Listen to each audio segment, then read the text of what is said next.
you? Yes, Raphael, this is Tom McGraw. He's a good friend of my friend Fred Klump down in Alabama from Piper Davis. Mr. McGraw, how you doing, sir? I'm doing fine. You? I'm good, man. This is another former professional ball player. How you doing, Mr. McGraw? Thank you for coming live on Sports Chat. You know, as our topic tonight, we're discussing Pete Rose is one of our topics, and also the kids from the Little League up in Jackie Robinson League. And I know, address our people, let them know who you are, and let them know about your baseball career, and then we're going into our topic tonight. Well, no, I was a professional ball player in the major leagues from 1963 until 75. I retired, and then I was a major league hitting instructor for Frank Robinson for the next 15, 20 years. Wow. So you got a lot of your resume is a big resume. Now, Frank Robinson, that's my man Raphael Skeet's friend right there. Raphael played with the Orioles, and Frank was his man when he was there. But you played for the Orioles? Yeah, Raphael. Raphael played. He may be like one of my hitting coaches, and I was a big league camp. Yeah. The name sounds familiar. Yeah. Tom McGraw. I was like, when he said first, I thought when he said today he got a friend calling McGraw, I thought he was talking about Tug McGraw. I was like, nah, he said Tom McGraw. No. You let the Orioles, we go with the cover Tug call. And when you left the Orioles, did you go with the Mets? Yeah, I was the Mets coach for the Mets. I was there with Jeff Torborg, Dallas Green, as a Mets coach. I was in Houston, 97, 98 with, I guess we won the division down there, 97, 98, 99. Are you lefty? You're lefty, aren't you? Yeah, correct. Yes. That's my old coach, man. It's a small world, right? That's Raphael Skeet on there. That's Raphael Skeet. I'll be done. Are you kidding? That's Raphael Skeet you're speaking with, yeah? Wow. When I was saying, I'm doing well, man. I'm doing real well. I know it with you and with Bobby Tolan. We had a lot of guys, man. What's his name? Kurt Moulton was there. Kurt Moulton? Kurt Moulton. Yeah, Kurt Moulton. Bobby Tolan. Yeah, I think Bobby Tolan was a base running guy. Frank Robinson was the manager, then Whip Continue was the coach, the third base coach. That's right. Yeah, that's right. Small world. That's what we always say in this thing, man. Me and Raphael say all the time, it's like in this baseball circuit, man, you never know who knows somebody knows you. So when you do somebody wrong, trust me, it's gonna come back to you. Because just like how today, just like how tonight we just talking. Mr. Fred.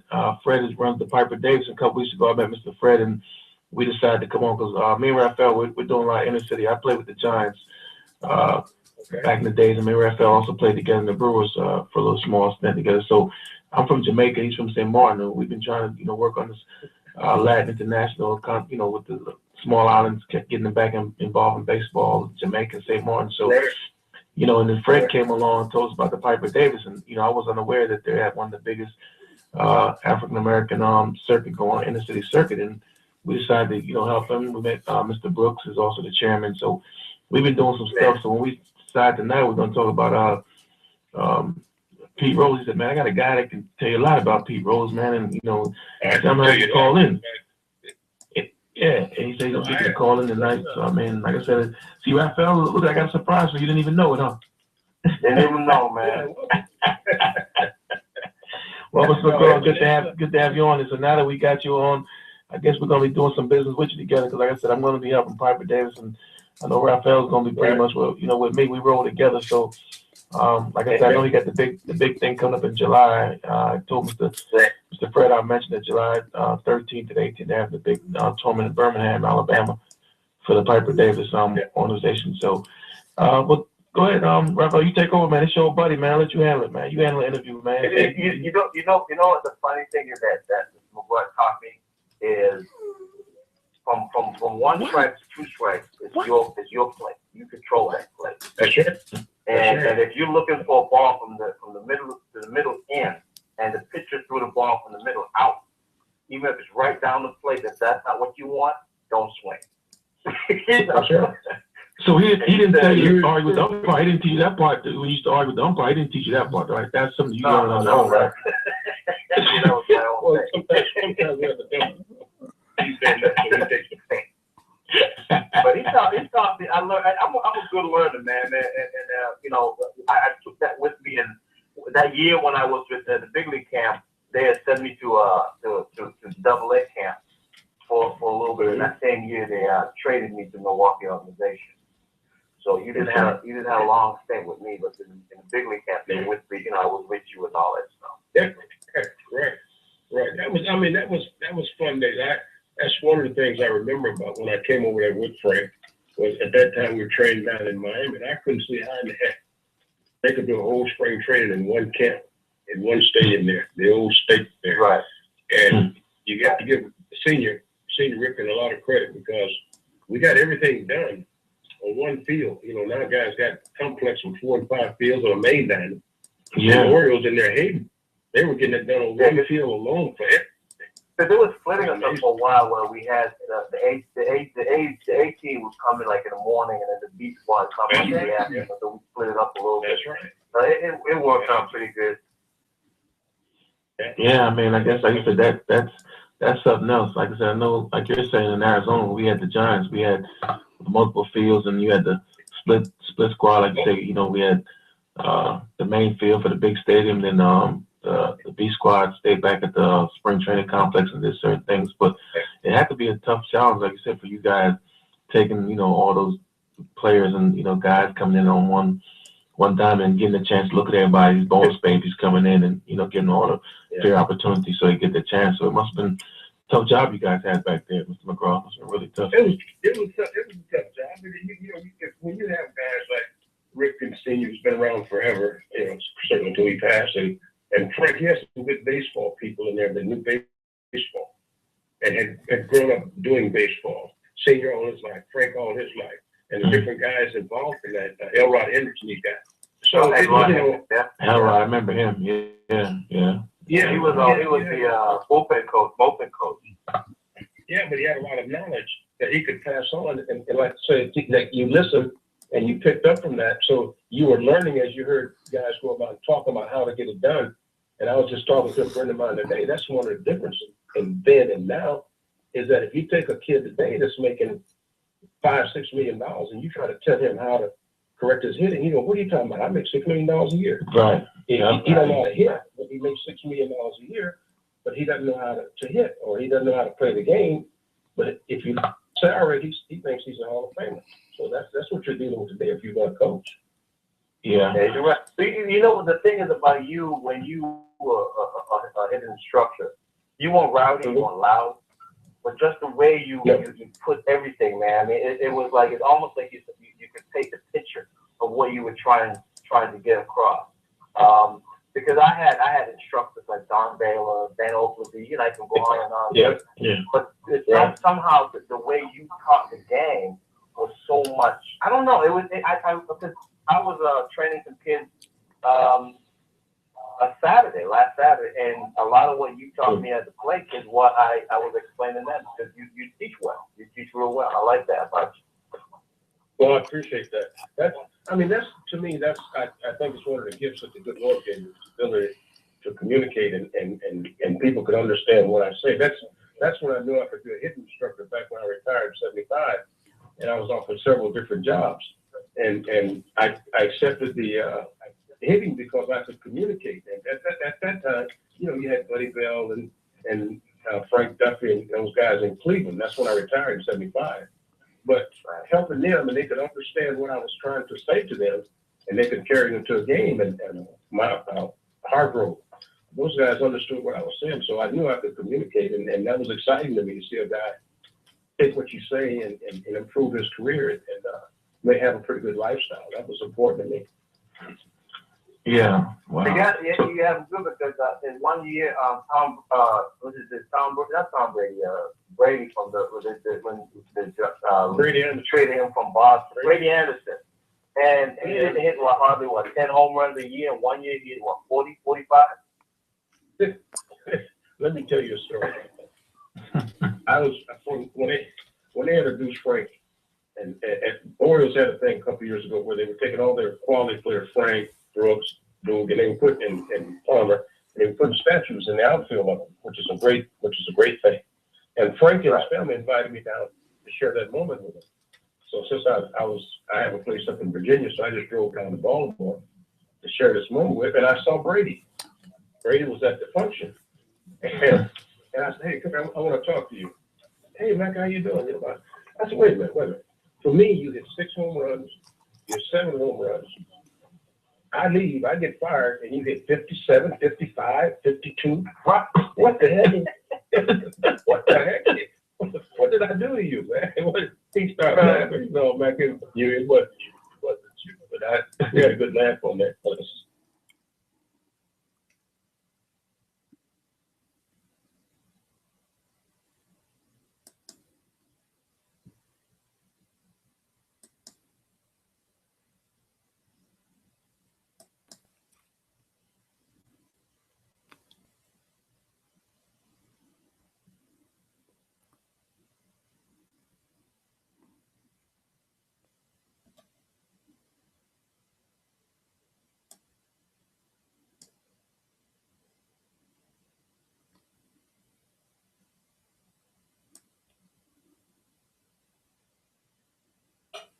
Yeah. Hey, Coach, we have another guy that we work with. His name is Carl Brooks. He's actually working with us as well. I told him to come on the radio so he can actually get to know one of my old coaches as well. So, Coach Brooks, how you doing today? The chairman of Piper. Coach Brooks, you there?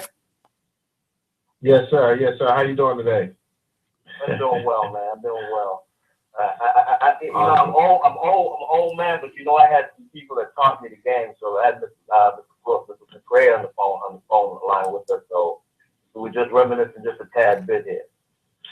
Yeah. Okay. Yeah. Okay. Yeah, I've been listening. Sounds like it's bringing me back to my old day. I'm from Maryland, East Shore. I'm from the same not from the same county where Harold Baines is from. So I can remember those days, man, growing up and watching the Orioles and those guys. You talking about Brady and those guys. It was kind of amazing just to sit back and listen to it all, man. It's amazing to be on the phone with those people. Yeah. So, Thank you. Mr. Brooks, you're the chairman, right, of the Piper Davis. We were just talking to Mr. McGraw about that being one of the biggest inner city African American nonprofit foundation baseball program. And if I'm not mistaken, are you coming as Mr. McGraw? Are you coming on board with the Piper Davis? Are you affiliated and helping with them? I wasn't quite sure. I know you and Mr. Fresh, good friends. I was with them back when they had the big tournament in Richmond a couple of years ago. I was there. Okay. I see. I'm all for what Fred is doing and the different guys there in Richmond, but they were kind of all together one time. I think they now split. But my point that interests me is the fact that kids can play baseball without their parents coming out their pocket with big chunks of money. That really bothers me because when I came, and of course it was years ago, you were sponsored by a local real estate office, a local business that bought your uniforms, the parents at the college bench. Now, they got this travel ball, whatever they call it, where you got parents trying to pay astronomical money for their kid to go and play baseball. We used to play in this park in the city. Anywhere we found a place to play, that's what kids used to do. It wasn't taking all this money from a family, especially today in today's economy. The average family can't pay $400 for your son to go and play baseball. Now, if you guarantee me that he's going to get a college scholarship or he's going to sign a professional contract, now I can scrape that money. I can do that because I've got a guarantee on the other end. But when you want it just to go play, the only person getting fed off that deal is the coach. And I'm sorry to say it that way, but that's the way I feel. I mean, you're right. Like I said, we used to see these guys, like you're saying, like in Florida. I'm here in Florida, and the travel ball is real big here. But when I used to go by, I said, the guy that's coaching travel ball, what knowledge does he have? What baseball experience does he have to teach Johnny? I mean, like you said, and they're doing it. The parents are because they think they're, the kids are getting the elite competition, but the coaches really don't have much knowledge of the game, different, so that's the only thing that gets me mad. But think about it, even if he had all the knowledge in the world, look what the baseball has allowed you to, okay, just take me for example. Baseball has allowed me to have a pretty decent life. I spent a long time in major leagues in baseball. I need to give something back. Right. And they're not asking for my money. They're asking for time. Yeah. I can give you time. That's what they're asking for. And why would I charge you for that? I won't charge you for that. It was given to me. You know, Coach, and I'm Coach, you sound just like Coach Brooks. And Coach Brooks had that same analogy. Okay. He would always say to us that, why charge kids $400 and get 10 kids when you can charge kids $100 and get 20 kids? And so why not, make it affordable? And he preached that to us all the time. And I'm glad you say that, because he know that, it's something that we hear from him all the time. Yeah, man, I'm listening. Yeah. I'm glad. The one thing I believe in it, I'm sorry to cut you guys off. Basically from Maryland, man, like Coach McGraw was saying, I played on BFW, Veterans of Foreign War. That was my team. And we were sponsored by them. All my mama had to do was give me a glove and some cleats every year, and we played. Now the difference is with this travel baseball, and I get it. I understand it. I think the more you're gonna have more competitiveness playing travel, which costs money with the tournaments. The problem that I have is these organizations. I was researching an organization the other day. They're charging $3,500 just for the spring season for their sons to play travel baseball. And I don't get it. I really don't get that. I understand you got to pay for your tournament. I understand all those things because, that's where you're going to get your competitiveness. You're not in the parks. It's not like it was back when we were growing up where all your good baseball players were playing inside the park. Mm-hmm. Nowadays, you don't have guys that's in the leagues that know anything at all about baseball. And you look at what they're having to coach. You got a lot of kids that don't know anything about baseball as well. So now we've got a kid that's really good playing in that park, and he's not gonna get anything. By the time he gets to high school, he's dominated the park, and now he gets to high school and playing against kids that's been playing travel ball. Now some kids are getting taught the right way, some are not. So he's playing against those kids that are being taught the right way, and he can't compete because he was a superstar at the regular rate because everybody was bad. So it's definitely a double-edged sword off of it. Right, and this is Rafael, and what I tell kids when I coached high school in Arizona, and you guys had little big heads, and I let me tell you something. This is something you don't understand. Is that when you leave high school, you have to go to college, and when you go to college, the college have the best of the high school players. When you leave college, you got to be turned pro. You have 60, 75 guys to make a roster of 25. You need to humble yourself today because that game have a way to humble you as you go forward. Because I look at it this way. I was a little kid from St. Martin. I never played anything. I played ball. We played island ball. Jesus Chuha was the scout for the Orioles. Saw how I could run. Thought I could run like the wind. You know what he said? I can't teach running. I can tweak you any which way, but you're gonna go with me. And he drafted me. And the Orioles developed me into a player that I became. But what I'm saying, and I played. And I was a little kid from the island, and I was at the top level of the sport. So you don't have to pay $1 million to get to the top level. You have to give me $1 million% of your commitment to get to go up to that level. Like you could pay all the money in the world and don't go anywhere. So if those guys can't promise you a spot, then why are you paying all that money? And when I used to teach kids, I used to tell kids, it's got to be you. You can't do it for mom and dad. Mom and dad pay this money. Sometimes I can tell those kids don't want to be there. But mom and dad. Well, see, they're playing for their mom and dad because dad has the vision and he wants his son to be a baseball player. Mom wants him to be a baseball player. He may want to be an auto mechanic. But the point, the thing you get here is that when I signed out of junior college. And I could have signed out of high school. I had 9 or 10 scouts in my house when I came home from graduation. I didn't know what they were doing. I didn't know what it was all about. But my point is, once you sign, here's a dilemma for you. Once you sign, I was a hot shot out of Los Angeles, California, or Venice, California.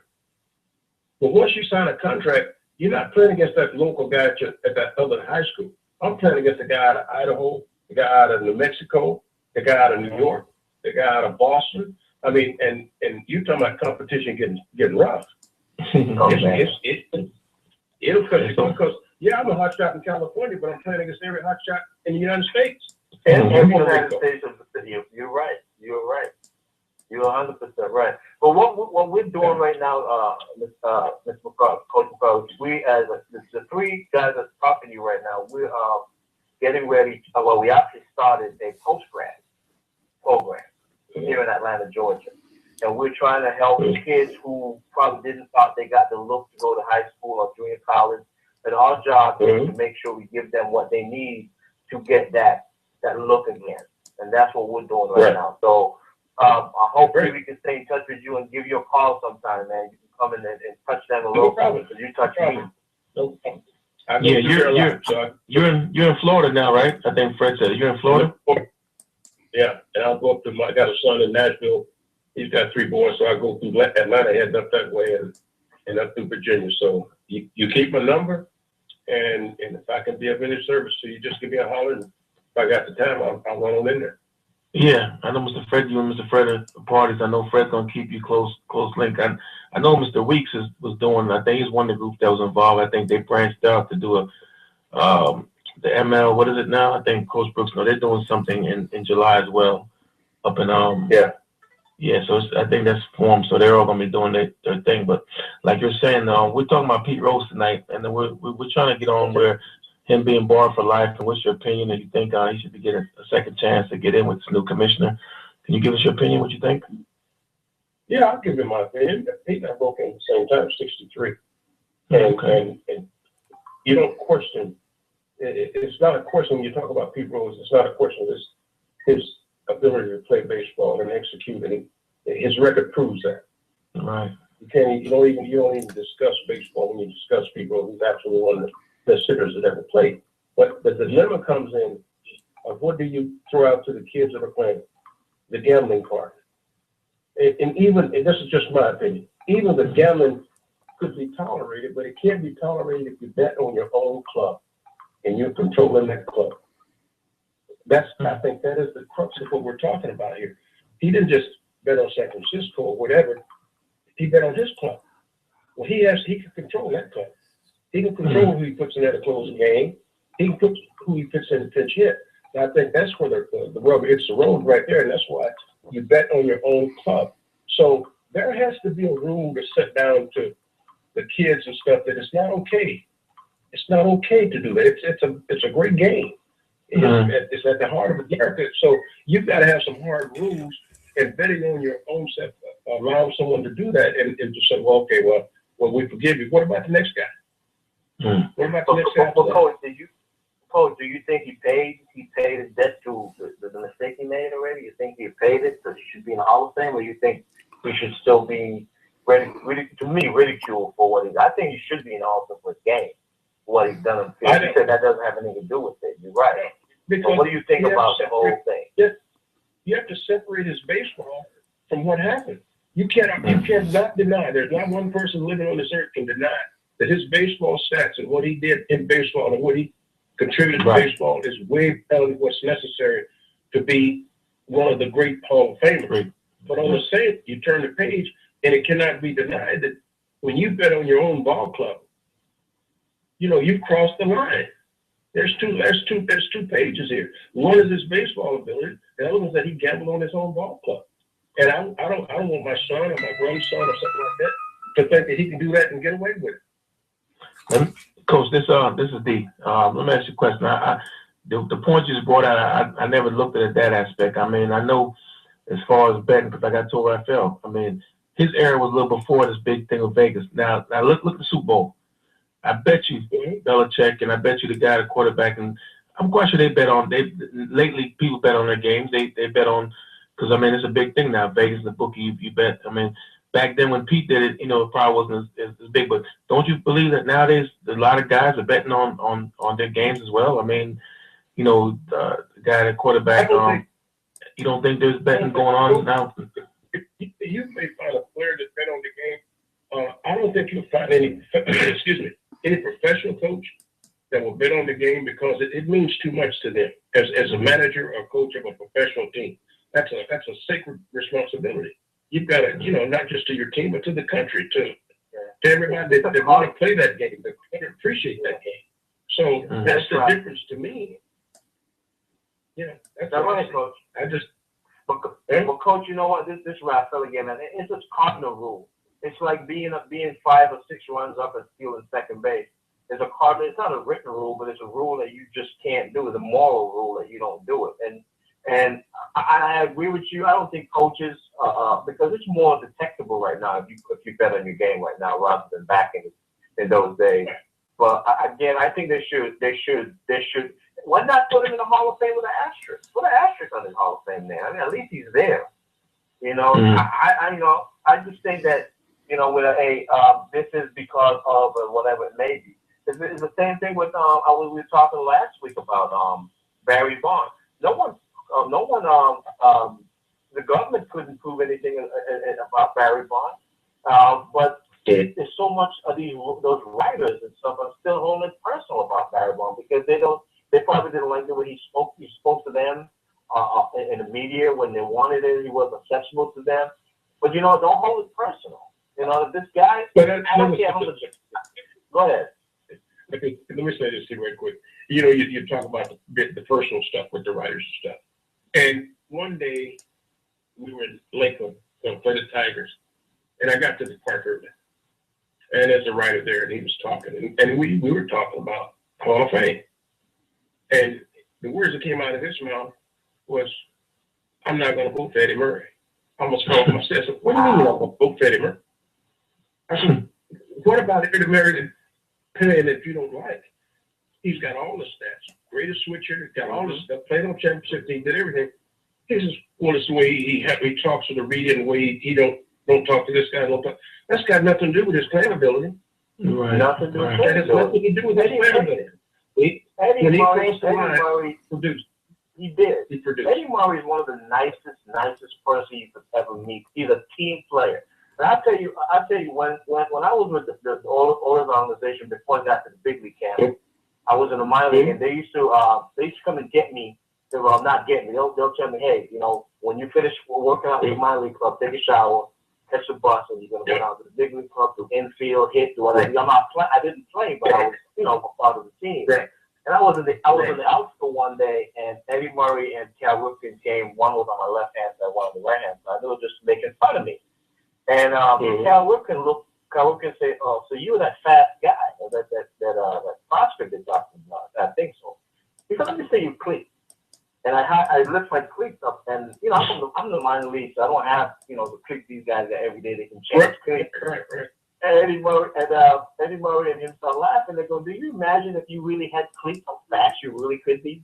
And you know what Cal Ripken did? Cal Ripken took me in the locker room. He asked me what size I wear. I told him. He walked me in the locker room, and he went to every locker that had the size I wore, and he took a pair of shoes out from every locker, put it in a men's bag, along with wristband and batting glove. I left there and went back to the minor league camp, happy as a lark. This man took his time. This guy Ripken now, and Eddie Murray just joked with me, and that's what they did for me, and that touched me. It touched me. Yeah. I think you got stars, and you got stars with class. Yeah. Okay. So you had a couple of guys there. I'll tell you another quick story about Cal Ripken. And we're there and we're hitting and they're running in cycles. So every time they blow the whistle, guys would rotate to another station. Well, he was in my hitting group in the cage and he was hitting, he was the last hitter. Well, he had hit and they blew the whistle. And I said, "Go ahead, Cal. Now we got balls laying all over this cage with the guys hit." I said, "Go ahead, man, I'll get him." He says, "No, I hit him. I'll pick him up." He stayed right there and picked up every baseball in that cage with me. And I'm going, wow, that is something. Because You could have got 9 other guys. Hey, okay, coach, I see you. And they go. He said, no, Right. I'll pick him up. He's a star. And Eddie and him and Eddie is like almost cut from the same. And I tell people every time that they talk about Cal Ripken, the same way. I said, man, these guys are the best people, not just ball players. They're the best people you'll ever meet. Now, That's human they being. jump to the Great human being. they're such good. And you know the funny thing, I hate to say, Coach, but Billy Ripken wasn't the star Carl Ripken was, and he had so much attitude compared to what Carl Ripken had. It's like, where did you get his attitude from? You know, Carl Ripken was so nice, and Billy Ripken had an attitude, a complete attitude. Yeah. It's a different animal, I tell you that. Yeah. Some kids are just, some guys, like I said, they're just not, you know, like I said, some people are just not. We talk about like the guy that are playing for the Seahawks. You get some guys who, you know, may not want to speak to the public all the time. There's some guys that, you know, like when me and Raphael, you know, plays, I like to, you know, go in front of the media and play with them and whatever. And some guys they're not that friendable. They're not that, you know, after the game they might be dicks, you know, just after the game so they don't want to sign autographs, you know. So I mean, you can't, like you said, you can't really knock a kid if he doesn't want to talk to you. I mean, he doesn't feel he. But you know what? The media did not like Eddie Murray because Eddie Murray didn't talk a lot. He wasn't a bad guy. Right. He just wasn't accessible to them when they wanted him. Right. He's a quiet guy. On that. Yeah.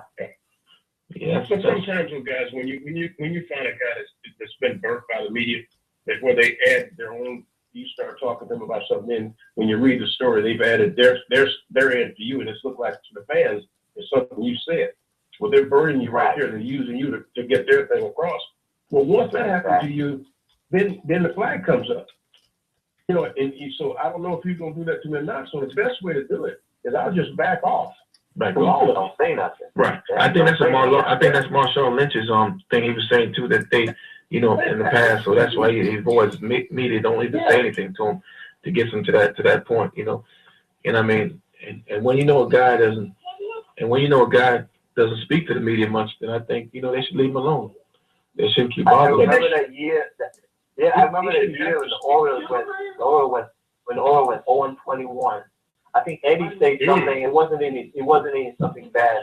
And do you know they took what he said and ran with it? You know, it was crazy.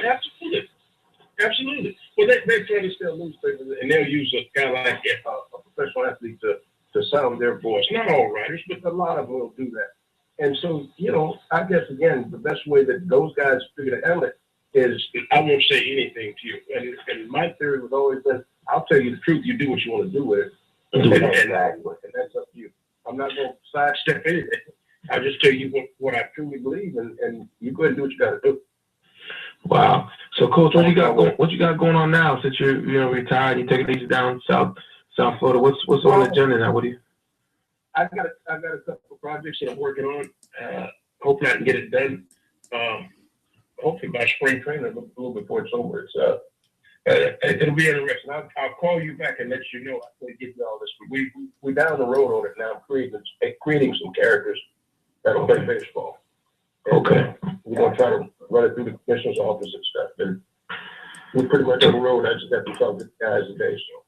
Well, you know, you can save your dates open for July. I think it's the 14th to the 18th. Mr. Plum has that big Piper Davis thing going on. I'm gonna try to get Raphael to come down. We're gonna go down and check it out because that's a big thing. You know, all this, and I think Mr. Weeks. Go ahead. I'm ready to talk to Fred. I will be there. Okay. And I think the one is the 29th of July is up here. Mr. Weeks having in Orlando. It's really pretty big. I think that's like he got a lot of big endorsements. I think Bright House Network and a lot of things in Orlando. So he's sitting pretty good right now. I think his son just signed a $2 million contract the other day with Seattle. His son, he signed a big one year contract for $2 million. I think Ricky Jr. I think it was the Seattle. I think that's the big. Yeah, I think the big one. They signed a 1 year contract with Seattle. So, I mean, I guess when you, like you said earlier, when you get kids that come up and they sign a big contract, I know Coach, it's hard to try to coach them and try to correct them because they think they know everything. I mean, it's hard. It's hard. I mean, that's the difficult part about trying to coach today is, again, you're not just coaching against a kid who used to listen to you and learn, but now his contract says I don't have to listen to you. and he doesn't, and I'm gonna get fired before he gets fired. So, That's true. you know, Yeah. you just try to ride it.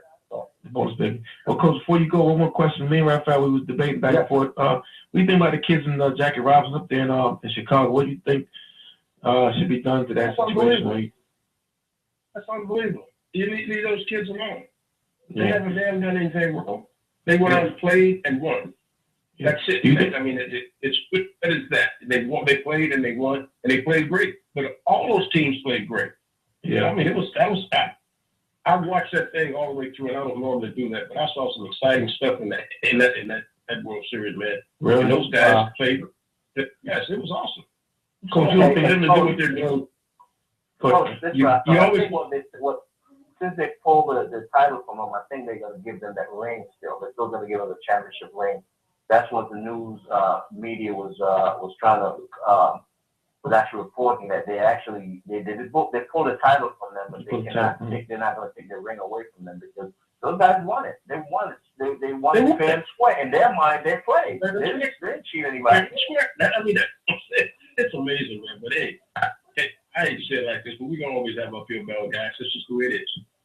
Yeah, that's the way it is. Yeah. And when you're boxing gloves, let's go. Somebody's not gonna like whatever we do, however we do it. Well, like I said, the coaches should be responsible. Like Raphael said, the coaches and the commissioner that knew that the boundaries or whatever, they should be penalized, fired, or whatever. But I mean, like I said, as far as the kids itself, and my biggest thing now, which I was saying, is a lot of times we're trying to get these kids back into baseball, coach. A lot of African American kids to play. So what message? These kids might be demoralized. Some kids might not want to go back and play. They might feel they did something wrong, like you're saying. They might feel like like, hey man, we played hard and now look what happened. They might discourage them, not want to play. We're trying to get these blacks back involved, and these kids won the whole championship. Now we're gonna have to go through scrutiny and all that stuff. So I don't know if it's gonna set a bad taste in their mouth or what's gonna happen after this. I would hope not. I would hope that their parents. And, talk about flexibility rates of the people in that neighborhood should make those kids feel very proud of what they've accomplished.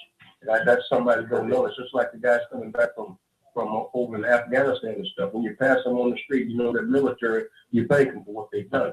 And the people in that neighborhood where those boys come from, when they see those kids coming out of school or going down the streets, you thank them. So, Correct.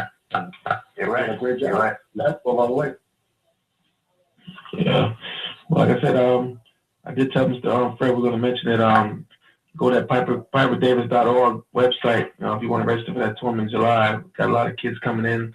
We got some guys from Texas, up in Chicago, Maryland. Oh, you got Florida. stuff from everywhere.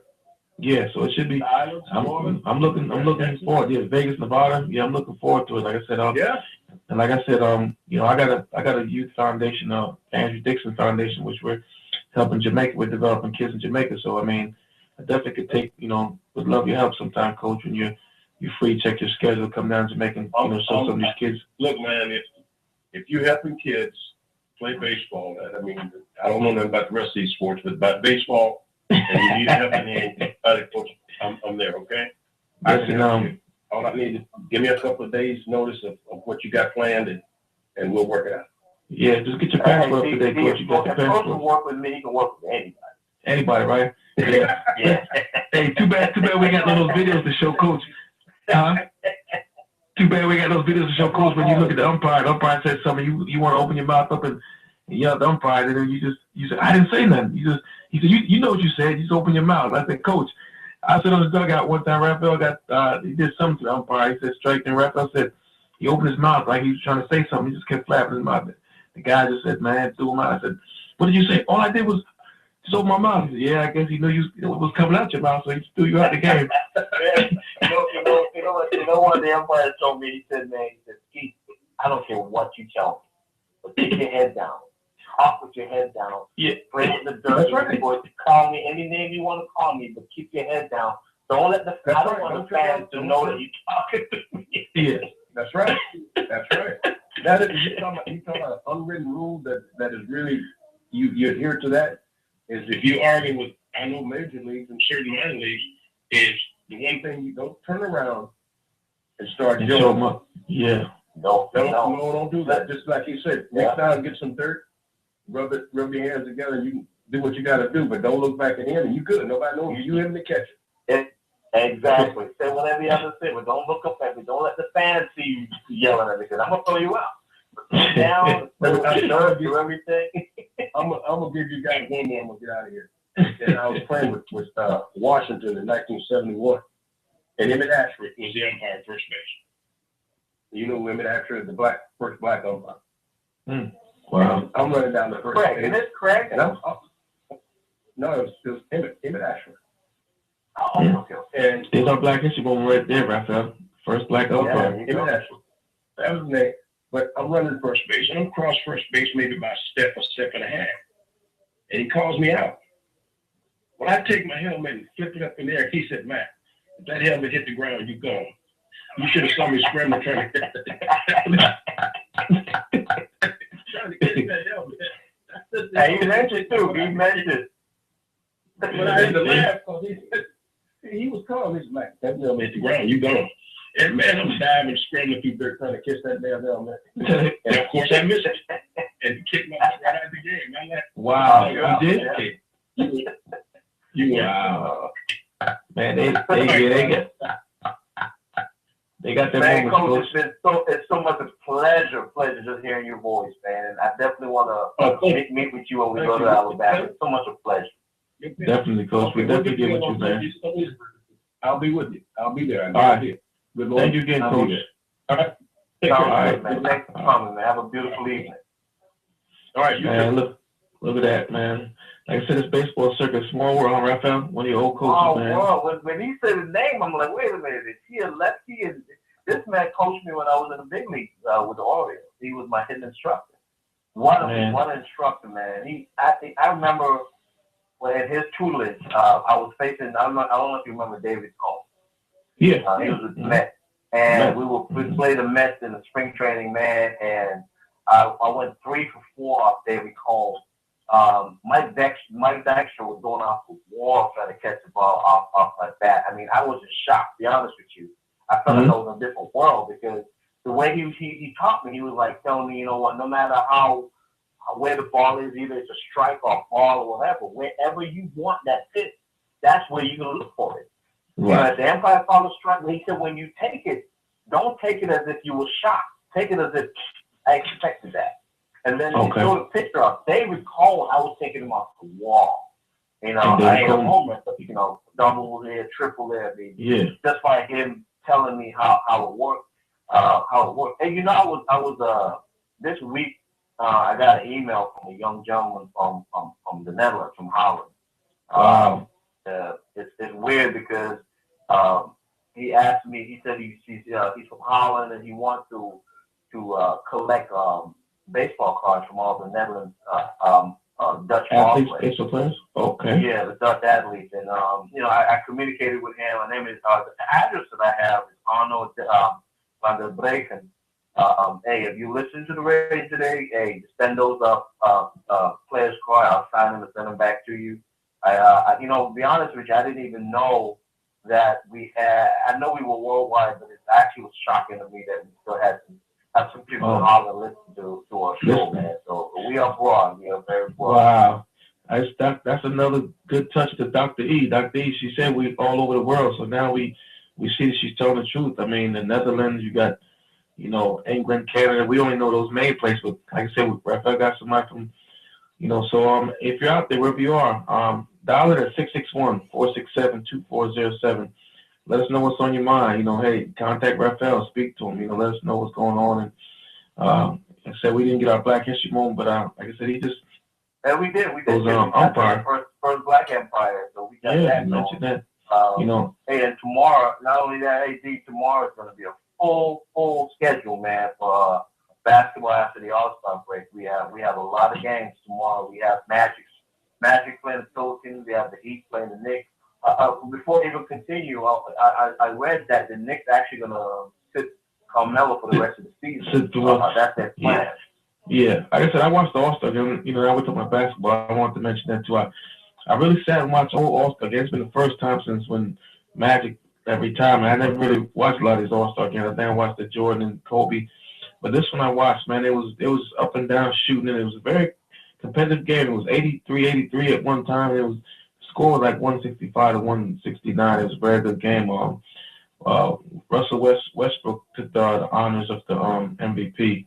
He had like 41 points. They said he was one shot for Will Chamberlain. So he had a good game. Everybody was there shooting. I mean, your boy LeBron had like 30-something. So it was a very good game. And what people didn't realize. You know what? Go ahead. You know what I always saw? I saw that I didn't see the whole game, but I saw not the whole thing, but saw the slam dunks. It was This is the first year it's been so exciting in a long time. Because I watched that too. The guy who won that title, LaVine. He's 19 years old. He's 19 years old. I think he's really from Canada somewhere. He's come from some country, but he got the ups. He was even Dr. J's mouth open one time. He made a dunk. I seen Doc was there. Doc was one of the judges. So the kid did some awesome dunks, and he took it from your boys. Jordan's movie when he was when Jordan was with the going with the Looney Tune one movie that Jordan did. He did. He had the shirt on and did some dunks. So that was really good. And then there was an African guy that was there. Two African guys that was there. And Olajuwon was there. The guy got Olajuwon to sign his autograph. The guy was he's from I think the same country Olajuwon's from. He's with the Magic, and he was really happy just to have Olajuwon there in his presence. But like I said, the game finished real good. Everybody played. So it was very exciting. I mean, the game was very high scoring, very exciting. And your boy, he did play the game. He played a lot. Carmelo played. His shooting was kind of bad. Like I said, I guess his leg he couldn't elevate. But yeah, you know what that guy gives everything he has, man. Yes. Sometimes it looks like he's the only guy in the court who really want to win, and then that's why nobody this year can say anything negative about Carmelo Anthony because this man is giving it all he has. So just I don't know. The Knicks is not doing well this year, but they're the worst record in the NBA. I think they won 10 games. Yeah, they're the worst. Yeah. They're the worst right now in the NBA. So I guess he's going to rest it. They told my Stoudemire might be up for the trade block. I don't know. Like I said, I know. Stoudemire's not giving 100%, man. In the last 5 years, he wasn't the same. He was not the same. I think he's one of those guys who he reminds me a lot of Dwight Howard. Got the talent, got what it's made, got what it takes, but don't give it. They don't give 100%. Dwight Howard to me is overrated. Always been overrated. Well, somebody said the same thing you're saying. He got. Yeah, he's weak. Somebody said the same thing. He wasn't. He's kind of weak. But like I said, the All-Star game. I mean, I don't even think was he there. I don't remember. I don't think he made the team. I know the other guy Harden. He was out. He was out hurt. Okay, Harden was there. There was a lot. Like I said, there was. NBA is going to be good in the second half. But like I said, we're going to see if your Atlanta Hawks stay up there and play good. Toronto got some injuries. They said Devin George is making the George guy from Indiana is trying to rehab. He's coming back. He's trying to come back. I mean, but like you said, the way your Cavaliers are starting to gel, them and Chicago Bulls, they're gelling. And then Miami got that guy Westside. Starting to play.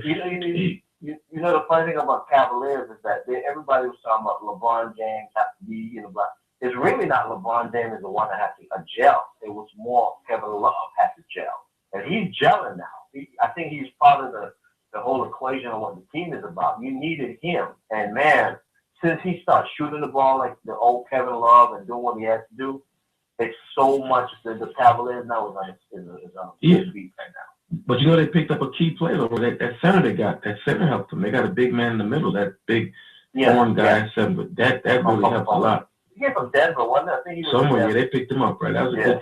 And then J.R. Smith came over. They got an extra guy off the bench to score. So I think they're really playing good. So now, you got Kyrie and then LeBron can shoot. Kyrie had a good All-Star game. The funny thing is, though, they got J.R. Smith. But the other guy that they brought from the Knicks, Shumpert.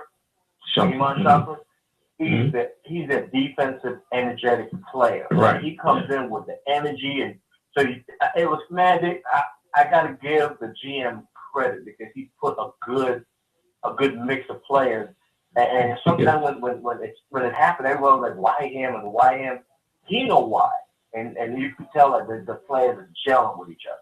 Well, that's the same role I wanted Ray Allen. I mean, like J.R. Smith gives me an extra offense. I was hoping that they could have gotten Ray Allen to come, what I'm saying, but they got J.R. Smith now, so that's really what they needed. So they got another extra score, another shooter. J.R. Smith ain't no Ray Allen. No, he ain't around, but I mean, he's going to score. I mean, he's come off the bench, get to 18, and he got quick legs still. He can still run up and down a little bit. He likes to shoot, but like I said, they've gotten that. I mean, like I said, they're going to be competitive. I think they're number 4 right now. I think Chicago's 3 and they're 4, so they're right up there. And I think Atlanta's number 1, and then you got the Toronto. So it's gonna be good down the second half. The West is it's gonna be a good season. I think Thunders are actually going to make the playoffs. I think they're like 1 game out of the 8th spot. They're going to make the playoffs. And Portland, there's 3 teams for the 8th spot, I think, between them and Portland. It's almost going to be close. Portland, them. The Suns may still make it, but I know Thunder and Portland are going to be in the playoffs on the East Coast. San Antonio's not playing. Well, your San Antonio Spurs are not playing good, but when it comes to crunch time, they're gonna step up. I think they're like number 7 to number 6 or something like that right now. They're gonna be right there. They're gonna be right there. They just know. I hate to say turn on and turn off, but they know how to get ready and when to get ready. Yeah, I mean, and I think Coach Popovich is doing a good job because he's resting these guys. They don't play a full game. The big 3, he rests. Duncan and the other 2 guys. I mean, he rested them, so that's a good thing. So, when it's time for now, I think the last 2 weeks going into the playoff, I think then they'll start, playing them and getting them ready. But he's doing a good job. So if they can stay, but like Raphael, the only thing in the West, everybody's gonna be tough. So if you see number 7, I mean, it's gonna be a lot of them gonna be going the first round because it's tough in the West. All 8 teams you're right. are gonna be good. So number 1 is not gonna want to play number 8. Yeah, there's no way. That's what I'm saying. Yeah, there's no way. 8, 7, and 6 gonna be 8 more. Because home field advantage is gonna be the edge, and I'm wondering what's gonna happen. I mean, your other boys are not doing that good. The Lakers, what are they doing out there? Are they anything going with them? You gotta look at the Lakers, man. They have a lot of young players. They're always hurt.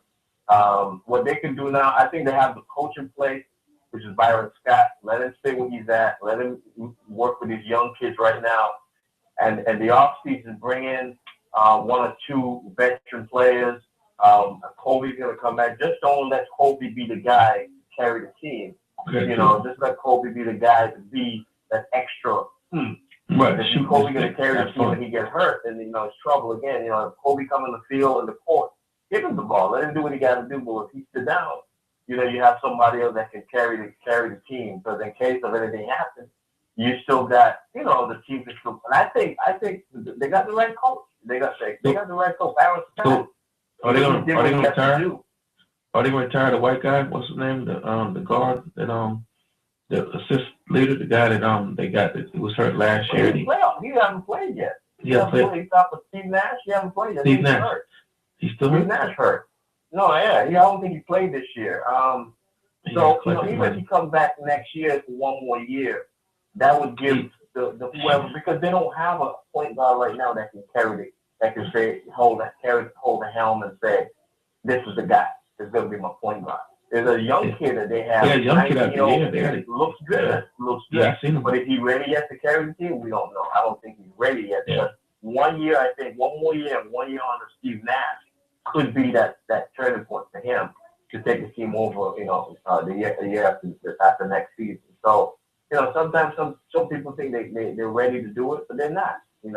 So I hate to change the competition, man. I'm kind of glad that Sister Tracy ain't on yet because I know she'd be mad at me for missing Game Changer last night. I completely forgot about Game Changer last night. And on Sunday, I missed Sunday as well. Sunday, B. Michelle Shades of Mandingo, I missed that. I mean, I told him I would listen, but I kind of missed both, and I had a lot going on. I missed both shows, but Sister Tracy, hey, forgive me a little bit. Blame it on D. And as usual, blame me, but Shades of Mandingo, forgive me, man. We spoke today. Actually, she had an engagement today. She was going to be on tonight, just call in tonight, but she said that she have an engagement that she has to attend today. So, but she was just letting me know that just to say something about her show on Sunday. So don't forget, guys. Sunday night we have Shades of Mandingo, a real good show, real good Michelle together for it. Yeah, it's great. Yeah, and then we have on Monday nights we have Yeah, the game changer. Game changer. Yeah. I'm gonna tell you, I supported check the other night because I know sometimes you get a lot of ladies. She has a lot of ladies on there, so I mean, being the guy on the other side, it was kind of nice. I think James called it. Her husband, he was there, and I called it. They talked about cougars and also jailbait. Like and I can relate to because I teach a lot of time in the school board. Which is a good thing she mentioned. So imagine you just graduated from college. You're 22, 23, and you get a job working at a high school. You're 23, and you got kids there, 17 girls, 18. They might be coming on to you. You're still young, and you're still that age where you're a teacher and they're a student, but you're still at the age where they still find you, young, and they find you attractive. And we talked about that. So that's the thing when she mentioned that they should go to younger school, like maybe elementary first, because you're still kind of young. Your hormones are still kind of hot, and you see these little young girls, 17, throwing themselves on you. So she made a good point about that, and I think that was a good idea. Because a lot of times girls see these young teachers and they try to, throw themselves on them, open their chests up to these guys, and then these guys get in trouble for, messing with their students, and bam, bam, bam. So the show was good. I was on about 30 minutes. It was very interesting, and so it was nice. The game changer was doing her thing. My Black History moment, 7:30 hour. We mentioned Will Chamberlain. I was going to use him as my moment for Black History. I want to talk about Will Chamberlain briefly. I think he's the only player, right, that ever scored 100 points in basketball. And I think he said he's the only guy that ever slept with over 100 women. So I guess it wasn't 100. It was not 100. Was it 500? It was about 1,000. It was in the thousands, man. That's crazy. I know it was 500. It was really nothing for anybody, but thousands? Yeah. It was 1,000. So I want to tip my hat off to our Black History moment, Will Chamberlain. He's also with Philadelphia, with the Philadelphia, and also the Lakers too, right? Philadelphia. Yeah, so he's one of the all-time scorers, and he scored 100 points in the game. And also, he's as far as the All-Star record, he has the record of scoring 42 points in the All-Star game, which Russell just came 1 point short of that, 41 Sunday. So our Black History moment to Will Chamberlain, like I said, one of the all-time greats at his game. And like you said one time before, I said, I wonder if he'd been as good if they had some other centers back in the days when he was there. Because all the other centers you say were like Bill Russell. They was like, what, 6'10", 6'9", and he was 7. Yeah, he was a center. Everybody else was like a power forward. But still, he couldn't, what's the name was no giving trouble. He was a giant amongst men. He was a giant. Yeah, Bill Russell and all those guys were they had Bill Russell there at the game too at the All-Star. Yeah, but even when Kareem came in the game, Kareem still wasn't a big power center. He was more a finesse center. He come in to like try to hook every now and then. And yeah, he didn't want to get down low. Yeah, Kareem just did the hook and everything. Kareem's still the all-time leading scorer, I think, if I'm not mistaken. Is it Kareem or Jordan? He is either one or two. I think he's because I think Kobe just is like number 3 or 4. I think Kobe bypassed Michael Jordan. Because you remember you had Jordan, you had what's that big power forward that played for Utah? Karl Malone. Karl Malone. Yeah. He was up So I think Will Chamberlain, Kareem was like number 2. I think either Kareem was 1. I think Kareem was number 1, and I think then it fell down. So but Kareem got a lot of points. I think if Kobe plays another year or 2, he might can end up as number 2, if not number 1. That'd be a great accomplishment. Little young kid. But he's having a problem with that. He's an attitude issue to think too, Raphael, because I think they were saying that he went back to Philly last year at the All-Star game. They were booing him. I guess they were saying Kobe. No, they were booing Kobe a long time. Yeah. Because don't forget, Kobe went to high school in Philly. Right, they're saying they was booing him. He's like is that from what? He was with the Lakers. He was with the Lakers at that time when the Lakers went to play. But you gotta let me tell you something, man. A lot of people don't understand that. A lot of players like a Kobe, a Jordan, a Magic, who else? There's a lot of like real good ball players that's not good communicators or good coaches because it's hard for them to coach guys who are prima donnas because they know how hard they work and they know how good they work. So you may get some guys who are super coaches that never played the game, but they're just very good coaches. Magic tried to coach, he couldn't do it. He couldn't deal with those guys. So a lot of times, when people say guys have attitude and all kind of stuff, he may have had an attitude, but you know what? That's him. That's why he's the best at what he does. And he's the best in that profession because he takes it to a different level. Because if he dropped how he is, he may not be as good as he is. So you feel that's why? So you feel that's why the hometown fans don't like him, or they think he has a snobby attitude? You think it's his personality? I mean, like we're saying, I think it's because of the time when he was going back to play in Philly. He was actually playing against Philadelphia 76ers in the NBA championship.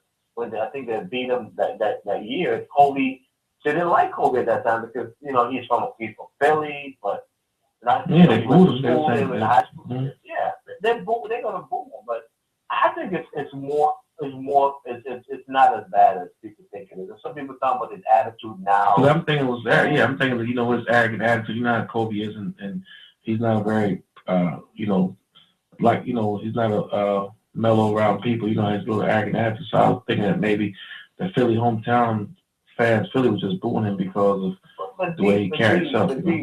But everybody wants you to be who they think you should be. I mean, let people be weird. Do you think everybody, when you and I play ball, some people didn't like your attitude. Some people didn't like my attitude because of the way we play. And the higher level you go, the more people know who you are. And if you don't change, you don't change. I remember times in spring training, we used to go out to this one bar at spring training, and all the players used to hang with each other, buy each other drinks and everything like that. And Barry Bonds would sit at a table by himself. He wouldn't mingle with the guys, So that was what he did. But that guy go on the baseball field and give everybody everything that he has. But he was not the kind of guy that people would hang out with. If there was a bar fight and him and somebody fighting, 9 times out of 10, all the guys would walk out and let him stay there by fighting. Yeah, they let him stay. Right. See, I mean, but that's him. Yeah, because they don't like. I mean, they probably like I say because he doesn't mingle with the rest of the team. There's guys like I said. We had guys who just kept to themselves. We didn't interact with. I mean, like you said, if you're in a bar fight, some kids might just say, well, some guys like, man, he's our teammate, but he has a boom attitude, nasty attitude. So like Will Clark, I was saying before, he had a little nasty redneck attitude. You just see him. And you might say, well, as they're jumping him, we just walk away, let him stay, get his butt beat because it was nasty. And I just thought maybe they thought that about Kobe. They said, oh, he has a real attitude, so let's boom. So that's why. Some of it is envy. Yeah. Some people just jealous of how he approached the game. Look at Jordan. Jordan came out. Jordan's playing game. They had a book about Jordan. The Jordan rule. But so you can't please everybody. I mean, you just can't. I mean, these people, everybody want you to do what they want you to do. Like you listen to people commenting, oh, he should have. If you make a comment, they're gonna say, well, I was expecting him to say such and such, not say this. That's what you would have said, but maybe that's what he wanted to say. So let him do what he has to do. And the thing is that's the thing about media, the media outlet, is because if one person in the media would not like you, and say something in the paper to you or something about you, and make you read it. And it's on. They don't like you anymore. People are so much followers rather than leaders. They'll follow that word, and then when you come to town, they'll boo you. Don't even know who you are, what you're all about. They'll boo you because of a comment somebody else say that. You remember just Tony McRae say that? They take your word in the dance and play with it and tweak it. That's what the media does. That's so funny that you said that. I remember the time when we came back to Shreveport when those guys had their jock strap all on the dugout making fun of me because I told the reporter that the kid that was playing center field couldn't hold my jock strap, couldn't. So when I told him that, the guy when we came back, they had, I don't know if you remember, they put their jock strap in front of the dugout, from the fence and everything, had jock strap making fun. Because I said the kid wasn't gonna go with my jock strap, just in a phrase. But like I said, I mean, just the fact that he wasn't better than me. I didn't think he was better than me, but he was a bonus baby and he had to play. So they ran with that. That's how you felt. And you probably didn't mean anything really negative about it. Right. Exactly. They do stuff like that. So that's the whole thing. So you always got to watch what you say and how you say it and when you say it, because that's how it is. You know, just you know. You listen to CRS Radio with live sports chat with Speedy BB Dixon and Raphael Steven Ski. Give us a call, man, and then give us your opinion. Let us know what's going on. We're here. Just call us in. I right now I'm trying to find out a little bit of what's going on. But give us a call at 661-467-2407. That's 661-467-2407. Dial 1 to speak with us. 2 if you just want to simply listen.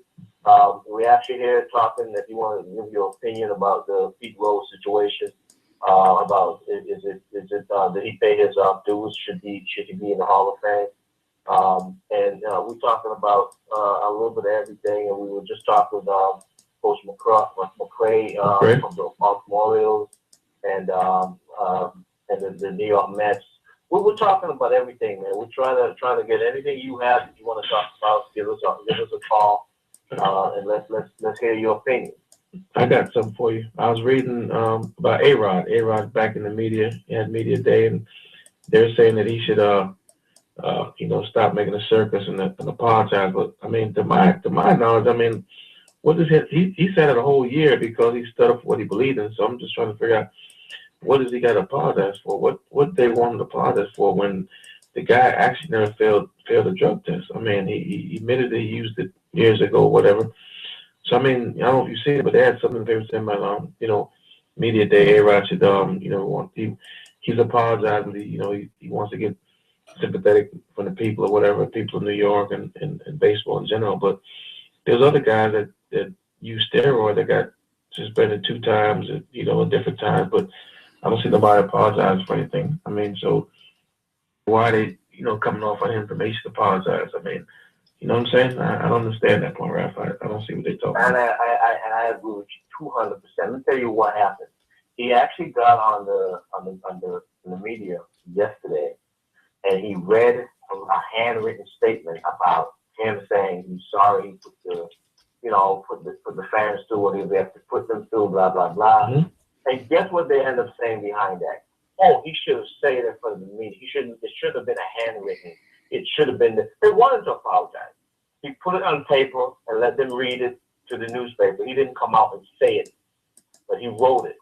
Mm-hmm. Why not just let the guy go? Let him go. That's what that's what I'm saying. They want you to do. They want everybody to do exactly what they think you should do. They think yeah. Let it go. That's why with Eddie, we were talking about Eddie Murray. Eddie Murray was a very quiet guy. A media guy said, "Hey, Eddie, can we talk?" He would say, "No, not today, not right now." And he'd go and do what he has to do. Or if they want to talk, he just won't talk. He said, "I have nothing to say," And so now for that one press guy to say, "Well, I'm not going to vote for him because he doesn't like to talk to the media. You don't talk to the media." What does that have to do with this guy who's a switch hitter? Hit almost 200 homers on one on the left side and on the right side, first baseman. He can do whatever. What does that have to do with the media and his Hall of Fame credential? Nothing. Yeah. They're taking it personal. Yeah. I mean, like I said, the guy sit out his year. He sat the year. He's back now. I mean, like I said, this guy that tested positive for the thing, and they're not making a big deal over these guys are positive. The guy that played with Milwaukee, Braun or what, he got in trouble twice. Yeah. He got in trouble twice. I mean, listen to this. The first time he got in trouble, he called out baseball. He called out Major League Baseball. Like I'll show you kind of. And then when he got redemption, he was like almost like snub his nose at him and said, "I told you," kind of like that. But then he came back and caught him again. No one even mentioned this guy's name. No one. Yeah.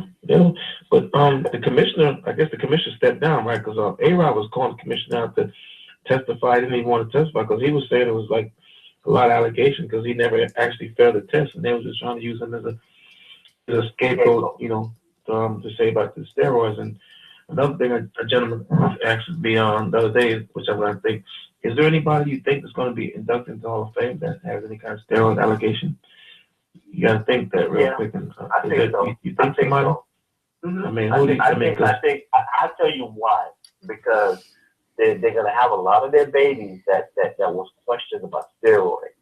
And one get in, that open a floodgate for everybody else. So you think they're gonna let? I mean, because nobody's been in yet that has any kind of steroid. You got McGuire, you got Sammy, you got Barry, and now you got A-Rod. So I mean, they not even have Barry on the ballot, and McGuire, I don't even think he was voted in. He, the other guy that the first baseman that played with Baltimore, the one him McGuire came up. He's from, I think, was from Cuba. What's the Ramirez? Remember, he's off the radar. You don't hear about him no more. What's the guy's name? Rafael Palmeiro. Remember Palmeiro? Yeah. So I mean, do you think anybody's gonna get inducted? I mean, from they said that Bagwell did. They said Bagwell did a little bit. I think they said Bagwell did some.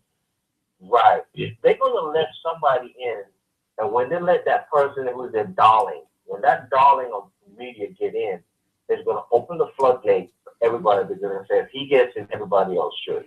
Like you tell people. Go ahead. Because Roger's on the speculation with that. Roger should have been a shoo-in.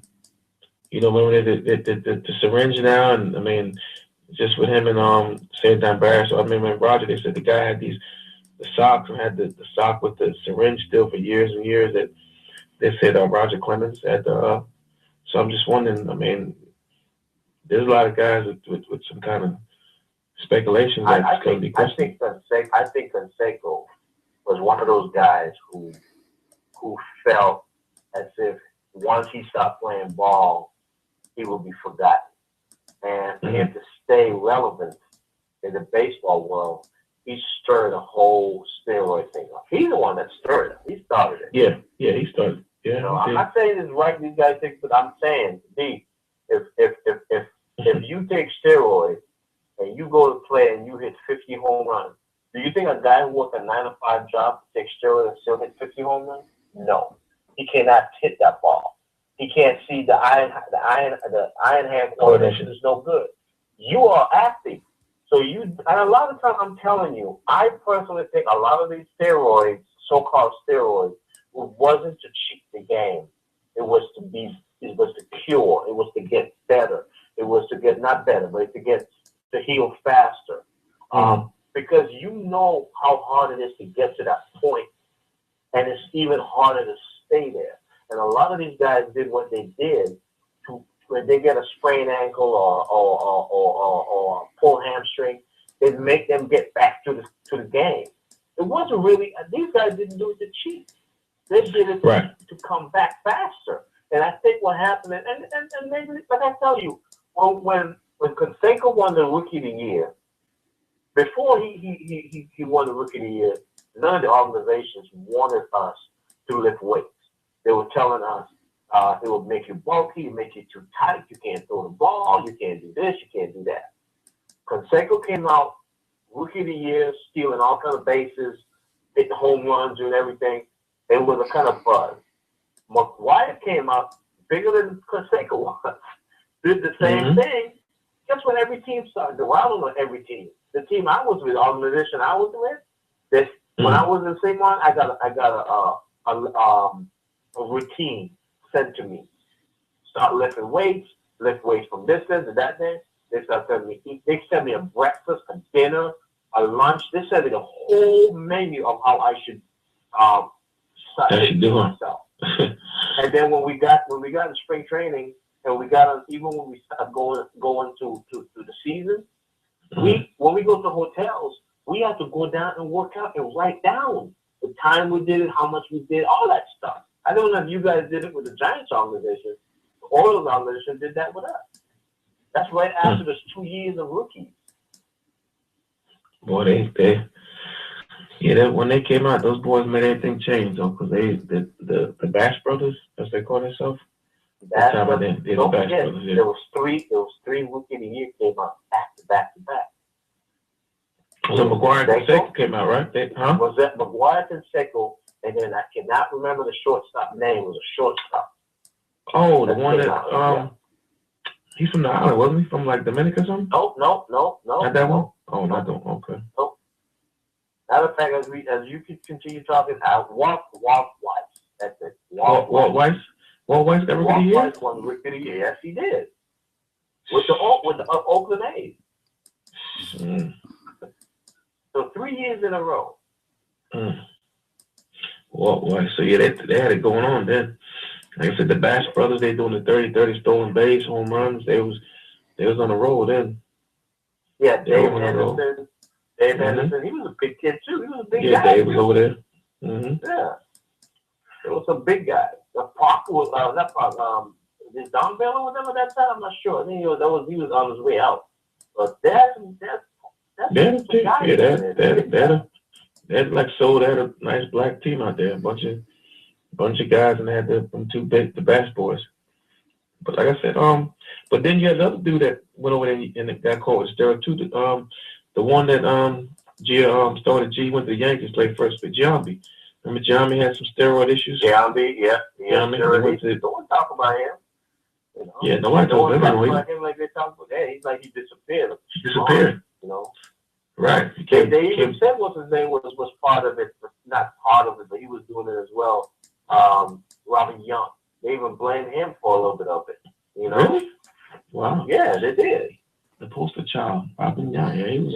Yeah. That's what I'm saying. They're gonna let someone in that has that stigma or that little dust on them, and it's gonna open the floodgates and say, if this one in, he should be in as well. You know. So Bagwell from the Killer Bee. So you said they might let Bagwell in? Yeah, that's the media baby. Mm-hmm. They're gonna let him in. They can definitely let him in. Well, that might be like you said, because I mean, you know, now you should think about it, all these guys with the steroid allegations. You know, they're really tarnished, and like you're saying, if they let somebody in, which they only got Barry on the ballot, and like you said, he's been cleared. The judge, everybody cleared him. McGuire, they're not even. He didn't even already get no votes. They still kind of. I mean, I think with McGuire, I think one of the reasons it's come in because he lied at first. He said it in front of the Congress and the board, you know, sat up there and just tried to tell a story, you know, that he didn't do it. You see, what's his name told them he never did it either, and they had no proof, and they dropped the case, right? Barry Bonds. They didn't hold it against him because they didn't like him.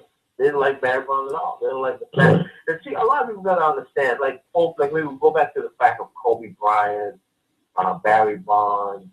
You can go to a lot of the sons who dad played before them. A lot of these guys, when they come out, they are not as successful, so accessible to the media as the other guys because they've seen their dad go through it. Their dad taught them how to deal with media. So when if you can really look at a lot of names, like a Kobe Bryant, his dad for NBA, Barry Bonds, and you can keep going on and on, and you can see how a lot of the kids, they don't talk much on the media.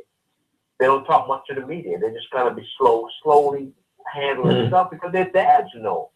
Their dads told them how to handle the media. You know.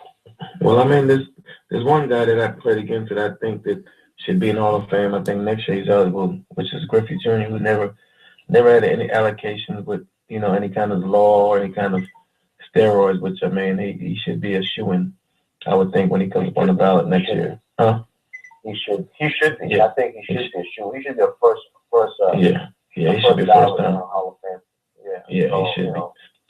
Because they put the picture in, they put the guy, the big, the unit? The unit got in with like overwhelming 90-something% votes.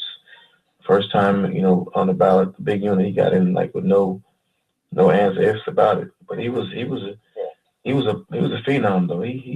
But he was one of the guys they was questioning him as well. It never came out, but there's some questions. Yeah, question was going on about him a little bit. You know, so just little questions. No one accused him of it, but they had questions because when he was in Seattle, it was saying about him. I think he came back 3 games. He was like he rested for 3 days only, and people wondering how you could kill so fast, come back in 3 games. I mean, there was questions. I mean, so that's what I'm saying.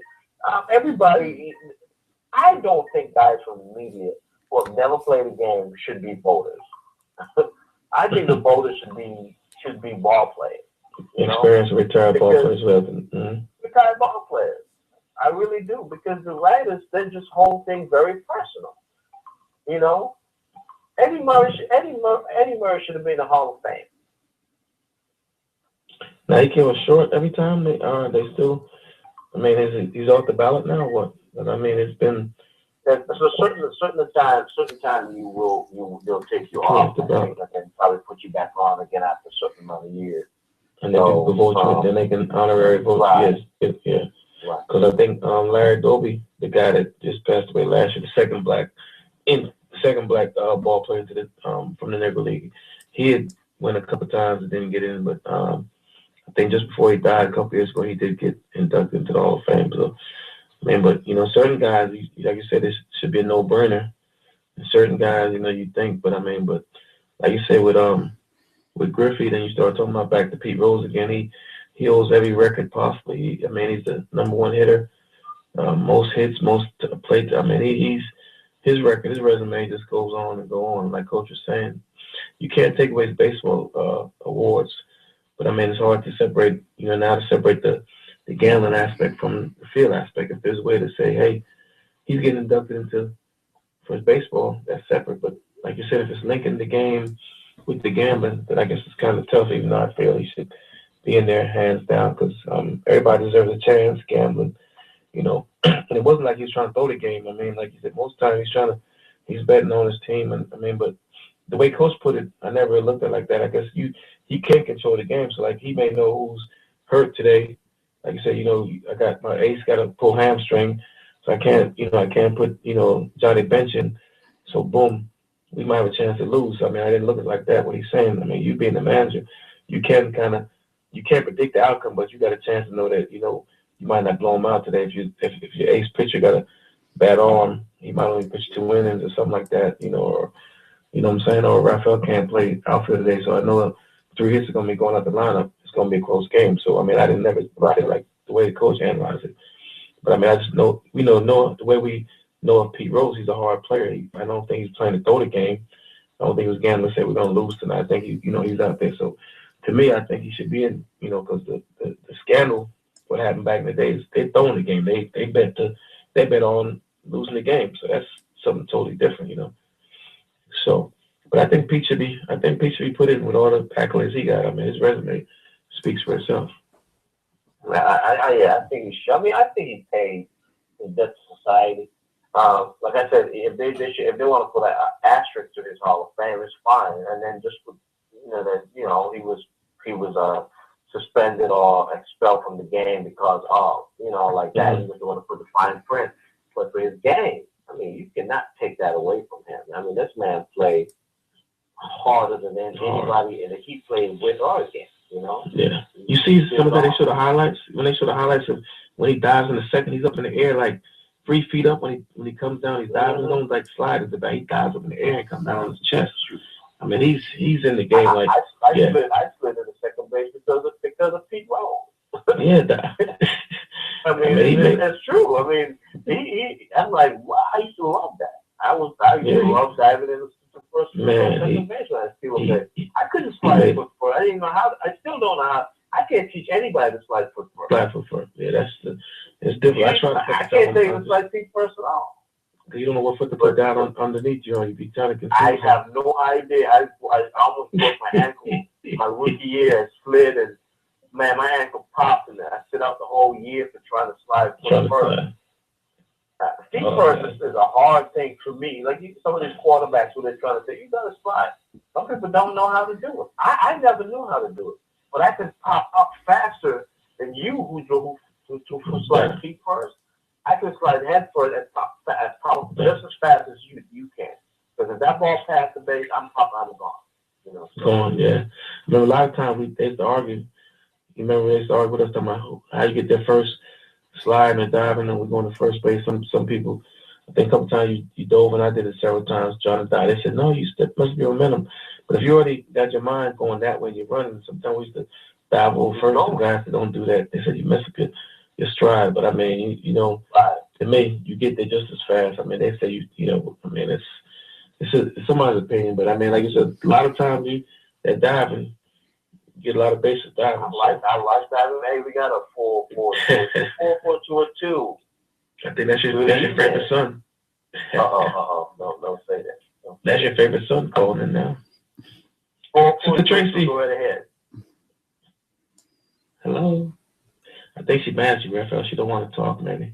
Oh, I told her. Didn't I tell you to tell her that I forgot? I told you to tell her before she got in the show. I forgot to say. I figured I let you apologize to when she called in. I figured you would just tell her. You know, I figured when she got here, you just tell her. Maybe whoever it is just listening. That's fine. Maybe it's not just a choice. It's 4-4-2-0-2-3-2-0-7. Oh man. I was saying, D man, everybody wants somebody to do something what they want to do, want them to do. The media want you to talk like with the Rodriguez thing, A-Rod. He apologized, but he didn't apologize the way they wanted him to apologize. So what's it's crazy to me. I mean, it's the media. What the media wants to do. You know what? I speaking of media, I think ESPN has changed their format. ESPN used to be a lot about sports. It's more about rumor mill, and who they because the media is the one they want to be the one to make you and still break you if they can. You know, and that's the funny thing about media these days, especially sports media. I used to turn to ESPN every day. I don't even go to ESPN because I can go to any other channel and get the same rumor because that's what they do now. They don't talk about sports. They mix the rumor up like any other sports channel. Let me cut you. I got was reading. I got the information on. We had talked a couple weeks ago about the sting operation with Greg Anthony. They came to some kind of agreement where he's going to do some kind of some community service and he's going to do some fines. And if he stays good, get taken care of, they'll drop the that the prostitute sting that he had going on. They'll drop that, which he still has to stay out of trouble for a while though. But I wish that for him. I wish everything ended up good for him. But as you're talking about getting in trouble, the Warren Sapp situation. Do you remember how? Well, let me get. I got some information on that. Do you remember how we talked about how NFL Network really got rid of him so fast? They wanted to get rid of Warren Sapp. This is what I heard. Warren Sapp was not one of the best people to work with. When people come around, they cannot look at him in the face to say hi. They have to look away to say hi. There's a lot of different things that Warren Sapp was doing that they didn't want him to be there, but they used this opportunity to get rid of him. And I knew it had to be the reason why they got this. They say he's not good for us to be around. So that's one of the, again, that's what I read and that's what I heard in the papers and stuff like that. That's what they were saying. So if it's not true, if somebody want to call in and say something different, then hey, feel free to call us and let us know. But I mean, Raphael, like you said, maybe he has a regular reputation of doing some stuff, so maybe they couldn't look at him now because a couple years ago, the same Super Bowl down in Miami, he got arrested like the night before the Super Bowl after doing something, something silly and crazy. So I mean, I think he did this again, like you're saying. It's like, okay, so I mean, and like I said, they want to find a reason to get rid of him, so that might have made it easier for him doing it. So now, if he's trying to sue them or any kind of legal allegation, they have a right to say, well, you violated what's the policy now? The football guys, it's conduct. You violated our announcers' conduct. You went out and detrimental. But you know what? We also did that. Well, when I played ball, our contract had fine print, so we had to sit down and read. The contract wasn't just one contract. It was like a 4 or 5 page that you have to open up and keep opening up and reading. There's so much stuff in there that you had to do. I remember my contract, I couldn't do a whole lot of everything, a lot of things. I'm sure they had clause. They had clause in his contract where he can't do it. If he do such a certain thing, they'll let it go. Because you remember Showtime, when he went that the situation he had with I think he had a situation with going through a divorce. It was a big situation he had. And Showtime let him go. It was him and I think Al Michaels and I can't remember the name. They had what's his name? Well, anyway, it was him and 2 other guys on the show, and then they ended up being just those guys. They let him go. So they were looking for a reason to get rid of Warren Sappman. And like I said, when I read what they said about him, that he had an attitude problem, you couldn't look at him in the face and say hi. You couldn't talk to him. He just had a complete attitude problem, you know. And so he acts as if he plays for the Cowboys. That's what the problem is. I think that's why you see that 678 number on there. You mentioned the Cowboys. Why did you mention Cowboys? I mean, you know, start. Because he's trying to protect my good graces. That's why he's mentioning the Cowboys. Oh, I know you're busy doing, getting ready for your next week's show because you're always a step ahead, because you're so good at what you do. And just got to tell Raphael tonight. We're just talking about how well your show was Monday night. He forgot to join in. I forgot. Me, but I really forgot. I promised I was coming, and somehow if Steve didn't mention it to me. Is it yesterday or day before yesterday? I think it was yesterday. Yeah. If Steve didn't mention it to me yesterday, I was like, oh my gosh, please tell I forgot. But you know what he did? He didn't tell you, so he really wanted to get at me. That's what he did. He did a purpose. Hey Tracy, you have somebody to refer for this Black History Moment on the top of the hour. I know you had actually checked on me, Raphael. We talked about Will Chamberlain the last half hour, so I didn't know if you had. I know you mentioned something about somebody named John. Is it John Reeves or someone or something? Madam C.J. Walker, okay. Which really surprised me. Miss Walker was the first female self-made millionaire in the U.S. She was also the first child in her family to be born free. I was like, wow, I never knew that there was a Black millionaire, not alone being a Black millionaire, but a woman Black millionaire back then. She was the first Black millionaire in the United States. Wow. She had a factory. She built a factory from the ground up, and she made her fortune in the cosmetic industry. She was from the cotton fields of the South, right? Was she from that thing? Yeah. Okay. She's from C.J. Walker, Madam C.J. Walker. Mm-hmm. Wow. So I guess Oprah got to take lessons. That's where Oprah got it from. Madam C.J. So Oprah, you wasn't the first millionaire. C.J. Walker was. No, she wasn't. Yeah. No, she wasn't. She had a scalp ointment. That was her cosmetic, a scalp ointment. Mm-hmm. Yeah, that's famous right now because everybody got the psoriasis in their hair, eczema, what they call eczema, stuff is in their head and the top of their scalp. They got sores and wow. So I know back in the days they probably was just using it because they didn't know what the hell was wrong with their head. They probably just saying, man, give me that bed. You know that mama give you the medicine, that old remedy. Take this. Mm-hmm. Yeah. How you doing this evening, sis? I'm doing fine. Just tired. I had homework I had to catch up on. So that's what I was doing. And, I won't even say, anything about my show. Me and D, we know what it was about, not many other people that didn't, join in. But it's okay. Hey, at least I said I was sorry. You never let it down. I tell you what. They were sorry the week before that. Before that. You know what? And every time D talked to me, D would say, man, you got to call him because I'm always one or two other man. Everybody is women. I said, I'm calling in. And then him and I was talking yesterday, I think, and I was like, oh, shoot, I forgot. I completely forgot. Mm-hmm. So that was my bad. I even forgot the Sunday show.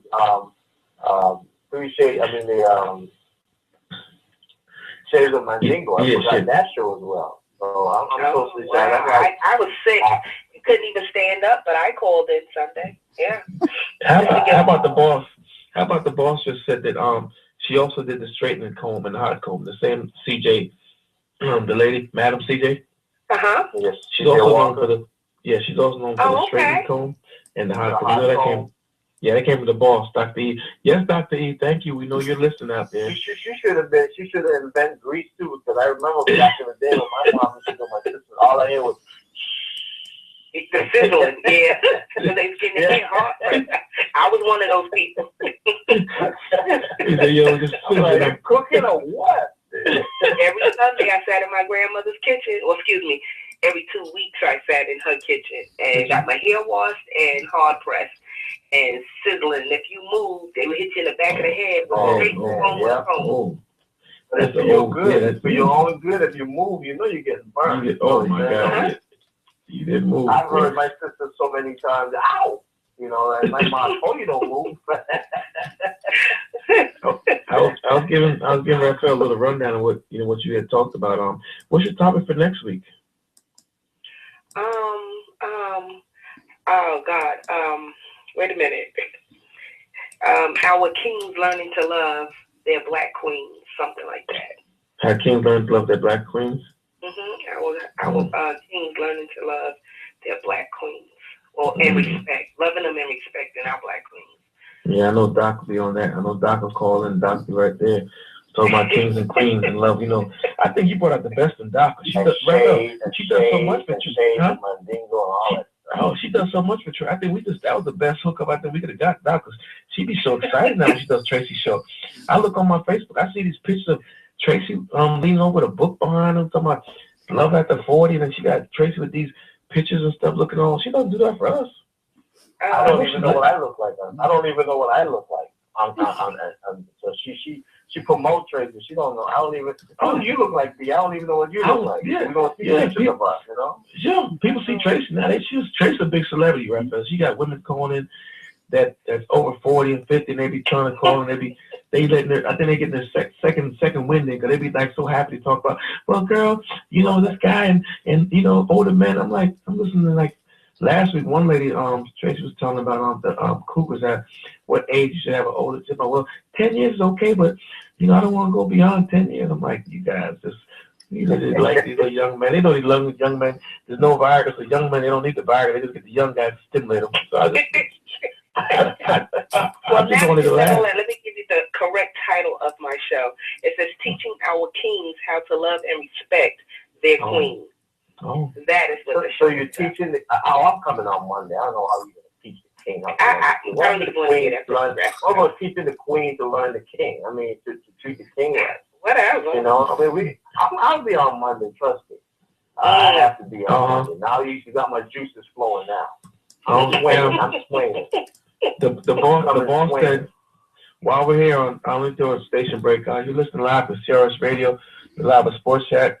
Your host, Speedy DD, Raphael Skeeter and Sister Tracy from the Game Changer. Let me get it right.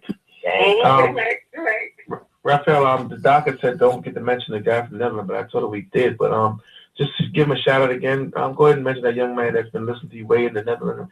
You got his name again, Raphael? We'll give him a shout out. Yeah, we did. His name. I have two different names. I think his dad's name is Arno. But the young man's name is the dad's name is Arno. And so it's Arno and it's Van der Braak. Actually the young man's name is Milan. He played for two baseball teams in Holland. And he just wanted to stay in touch with a lot of the Dutch players that play professionally, and he had some of my baseball cards, and he wanted me to sign them and send them back to him. And again, it's something. It's good, but it's actually surprising. I know we touch everywhere in the world, but it was an honor. I mean, it was like really is a wow to me to know that somebody out there so far away in Holland that still that they listened to our radio show and wanted to get my baseball cards. So so I gave him my PO box and tell him to send the cards. I'll sign them and definitely send it back to him. So hopefully that they get here and I can do and not just doing him a good and doing me a good as well, because it's keep my juices flowing as well. So that's a good thing. Yeah. So if anybody else out there, Netherlands, on the other Dutch colonies, reach out if you need anybody to come out there. I mean, me and Raphael, we got our bags packed. If you need us to come out there, do a clinic or do something like that at camp, reach out and touch us, man. Let us know. I mean, we got people from Africa today. I got a guy from the Congo that sent me a message, want to get baseball equipment, and he's going to check with the federation to see if they got any funds in their budget to maybe fly us out there, Raphael, to see if they can get us out there and bring some stuff. So I told them to get back and let us know. They're starting baseball in Africa, all parts of Africa, so they got stuff going on, and we might be going to the Virgin Islands pretty soon. Me and Raphael, once we got that those dates together with Coach Brooks, going to do a camp for about 3 days. So CRS Radio, we got things going on, Doc. We're on the move. I mean, we're gonna when we're going, we're gonna be calling Sister Tracy. She have to hold down the sports chat for us, and we just call in from whatever island we at, and let her hold it down. And speaking of that, I got contacted by 3 17-year-old ball players that want to come to the post-grad program that we have. Okay. They already gave their name and addresses and everything. They're ready to rock and roll. They're ready to be part of the post-grad Program that we have in here in Atlanta. Or we're going to have kicked off in Atlanta. We already have it.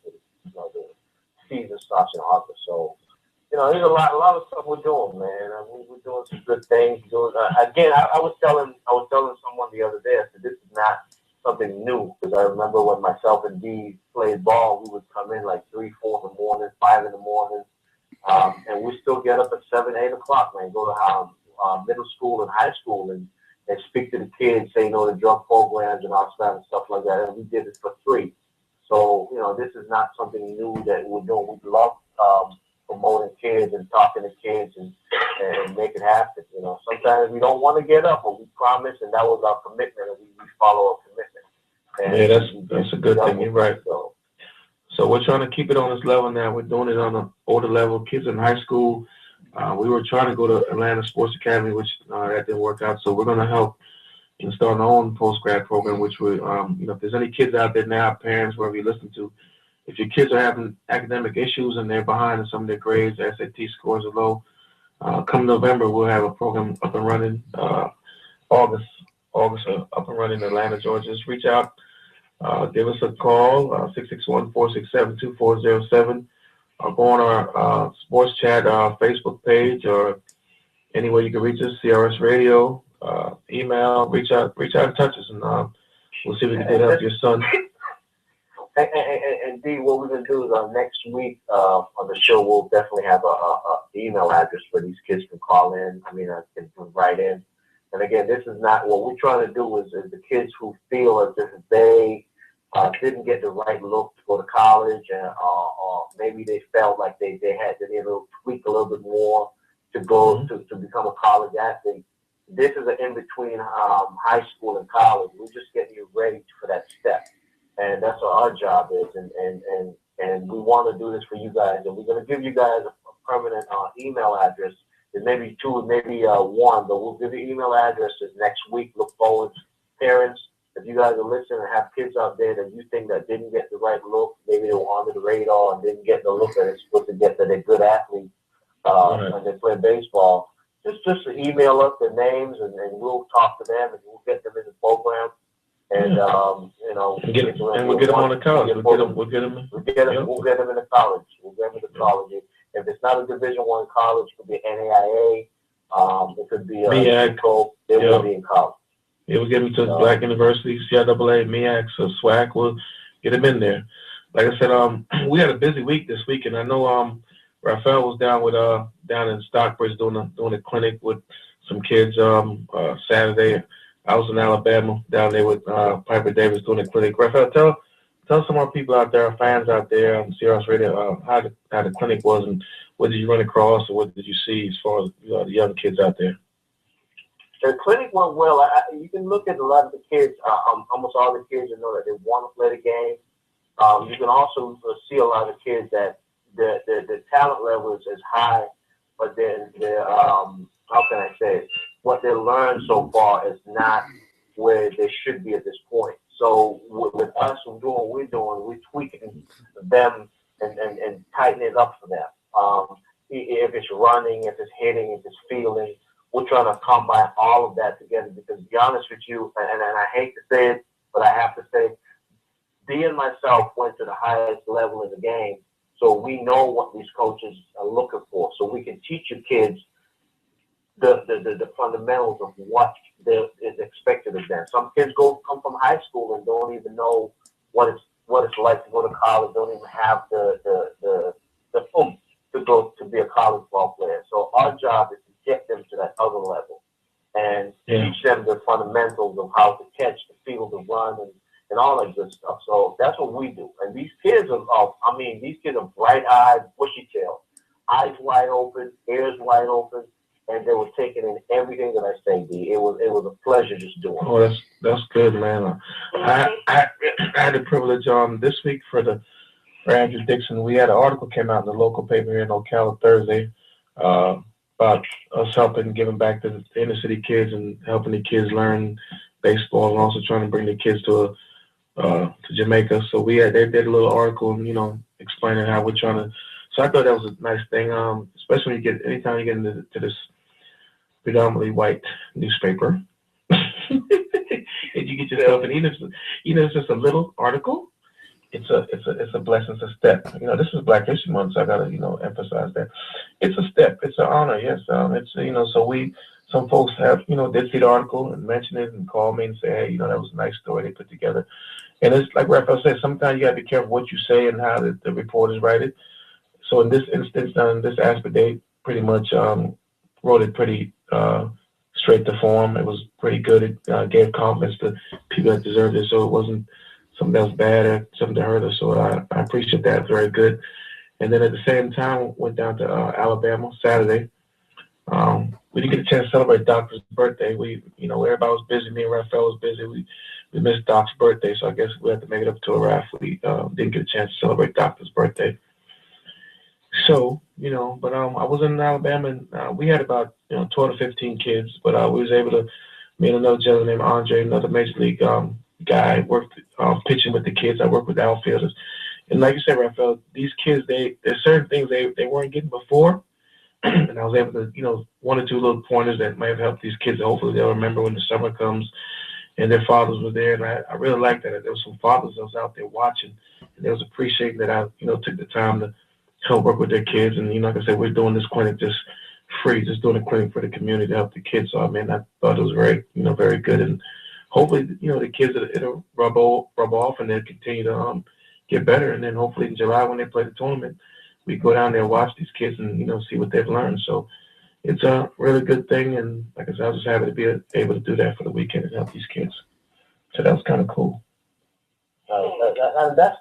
That's the point, man. It's just teaching, like Coach was saying earlier. I mean, he got this whole knowledge just for free in a sense, and he want to give it back. And that's part of. We know it's a business world. We know there's a lot of things in business, but you know what? Just Saturday, just looking at these kids. I mean, just with their eyes wide open, want to learn, want to do it. I mean, if they make a mistake, they want to do it again to make it better. I mean, it's so much fun. When I left there, I said I was going to just stay and give them, they had a certain time we were going to be from 12 to 1:30. I left there at 2:30. I had so much fun. Time went by so fast, and I didn't even pay attention how much time it was. Yeah. Do you realize that the kids nowadays, Raphael, they can't stretch? They're not the same. I'm noticing a lot of kids, even kids here in Ocala, and I'm in Florida doing these kids. These kids can't touch their toes, Tracy. Some of these kids are 12 and 13, and if you tell them to bend over, they can only go over so far. I'm like, dude, you guys are 12. You guys are 12. You can't touch your toes. I'm like, you know what I did with my kids Saturday? My kids Saturday, I ran them. I ran the bases. I ran the outfield. I ran. I didn't even touch a bat. Didn't even touch a bat to go swing. I said, you guys know how to hit? Yes. Okay, right now we're going to just run. So we run every running drill that we had, outfield drill, base running drill, and they ran. And I think at first they were like, oh, my God, this guy's going to kill us. But after a while, they start noticing it's part of the game. No one complained. Everything was so smooth. But that's the thing. We got to make these kids run more rather than just pick up the bat and see how they can hit. Make them run. Make them run. Make them do what they need to do because the game is 75% moving and running. I told them the first thing. I said, guys, let's just make one thing clear.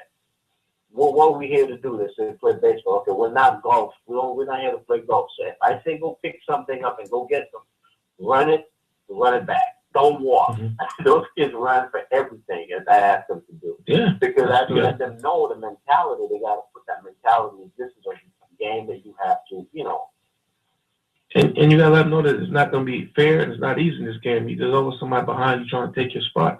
So you gotta always try to. D, did you check out the school that you were going to when you left here? The academy? Hello, D? It seemed like he just disappeared off. I know, right? Yeah. Or maybe he'll come back on. Somebody probably beat him up. Maybe his lady beat him or something like that. Did I lose you? Sorry about that. Did I lose you? Oh, okay. Go ahead, D. Go ahead. Yeah, I was saying you got to let them know that they're always going to have somebody trying to take their spot. You know, they got to continue to push hard in this game is not a fair game. I mean, just because you think you're the best, you deserve to play that position. It may be somebody that they want to play the position in, so that's not always fair. So I just let them know, hey, it's not fair. I mean, some things in life is not fair, so you got to work hard and you got to continue to play this game hard. And sometimes you get it, sometimes you won't, but you got to continue to play. So I told him that, and I told him, a lot of. Tracy had something she was asking you. Did you check out the academy that you were going to on your way back to Florida? Did you go there? Did you go to some school? Oh, there was a charter school in Atlanta, Drew Charter School, which is over like I mean, it's for like now it's like kids and parents who have money. They send these kids to the charter school to get the better education, and they also have a sports program. I found they're looking for some basketball. So Tanya coaches there. She coaches the girls basketball. That's one of her schools. But I didn't realize that the charter thing was so big. And I didn't realize it's about money. Like the doctor's kid go there, or your father might be a lawyer. So these are the black kids whose parents have money, so they can get their proper education, or they say a little better than the public school education. So I think that everybody now, a lot of schools in Atlanta is going to that because money's involved in that, with the charter school. So they have nice programs. The football field is nice. The baseball field is nice. And I'm like, wow. So that was the aspect I was checking on. But due to the fact the storm was bad that day, they cut school early. So the lady said that call back another time. So I did talk to the baseball coach, but they don't really want a lot of outside help because it's charter guidelines where you have to go through a charter regulation board. So like if you want to do a clinic or something, you got to go through a check, special background check, and you got to go through their board to see if you meet the criteria to come in and do anything outside. They pretty much try to keep within their charter guidelines. So, you got to go through a charter board, or it's like, So I was trying to figure that for Coach Brooks that maybe we can get some of the kids for the summer and add them to his travel league because they will be there. So, but I mean, it's a big thing, Trace. Like I said, charters going all over. They're starting the charters in Alabama now, which they figure it's going to make all the black kids that don't have the money going to stay in public school. And then those kids that do have parents that have money, they're separated. So it's going to be another form of segregation. And those who got the money can get better education, and those who can are going to go back. So it's all about money. But the Republicans figure if the kids, the money, as they tell me right now, the money follows the child.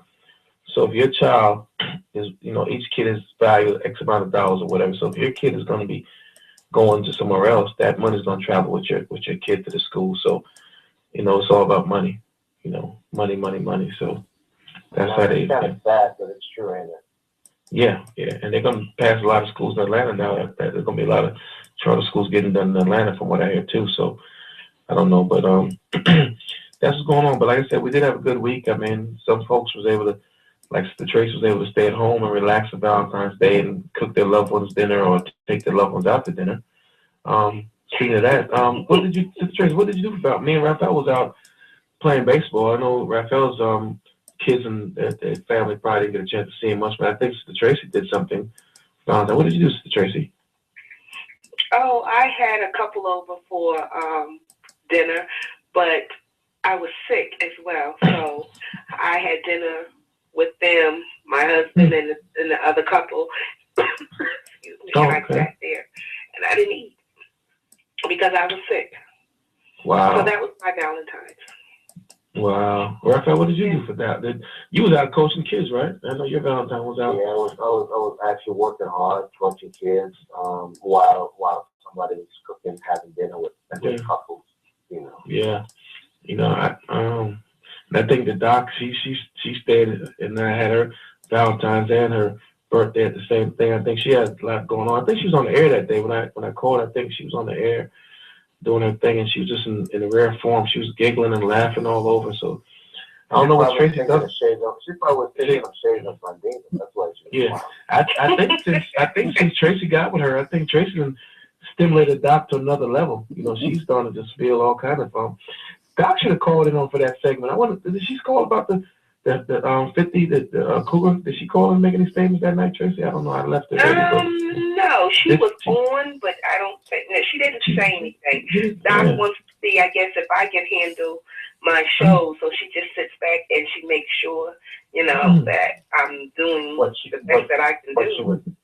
But she was thinking it.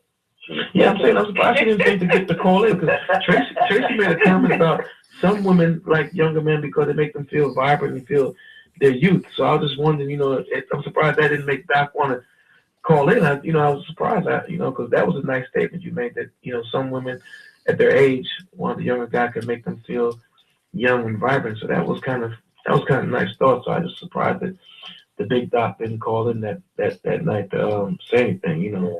She was thinking it those days. She was thinking it. She was thinking it? No. Yeah, she was thinking it.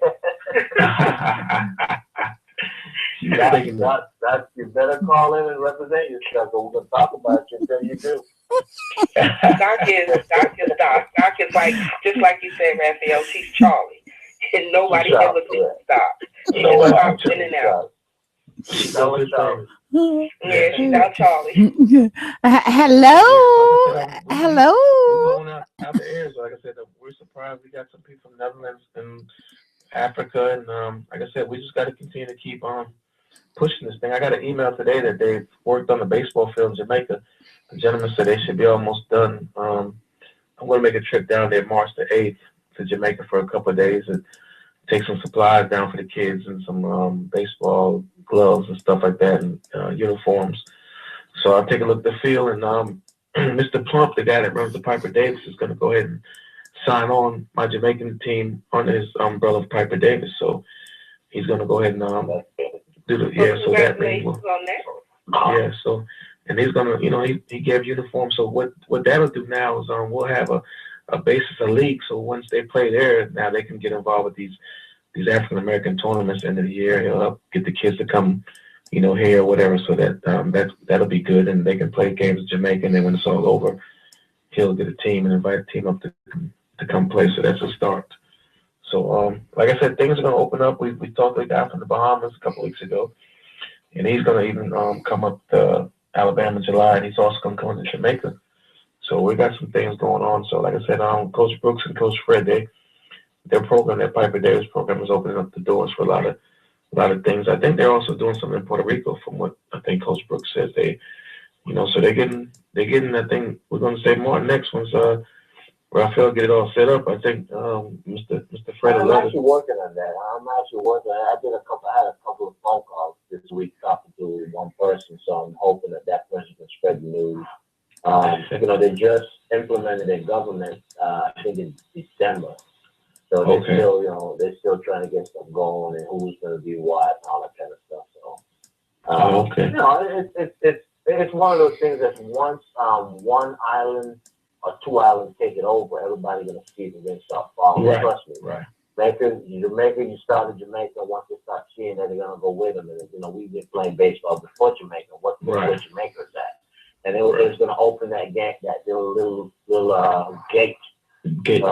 So they can start, coming and follow more and then follow along with everything else. I think we're on the right track now. We're doing what we're doing with a little bit of resources that we have. Anybody else out there like what they hear, like what we're doing, and want to donate some money towards what we're trying to do, go to the Andrew Dixon Foundation, man, and help us out. We can talk about so much stuff that we want to do or we think we can do, but we need help from everybody to give us a little something out there and donate to the D. Dixon Foundation. If you want to leave your email address, leave the email address, and we'll email you guys and let you guys know what we're doing with the money that you've given us, so you can know step by step. And be part of a group, be part of a membership. We can make a membership out of it, and We'll give you guys an email, let you know when they're going to Jamaica, where the kids are going to be. If they ever play a tournament in the U.S., where they're going to be, you can come and see them and see your work. Your money is your work. I mean, we're doing the legwork, but the money will help us out. Yes, because a lot of stuff out there we could do better if we had some extra change, a couple extra quarters.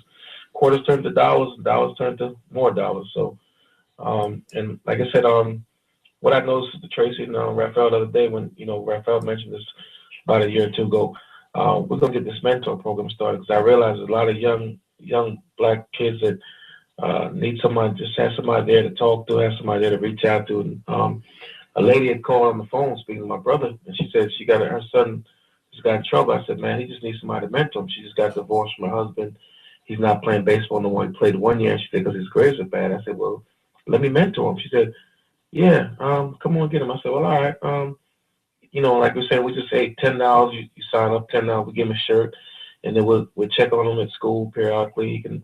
We get with the guidance counselor, find out what he's doing in school, and then once a month we'll have meetings with the rest of the kids and just see what's missing.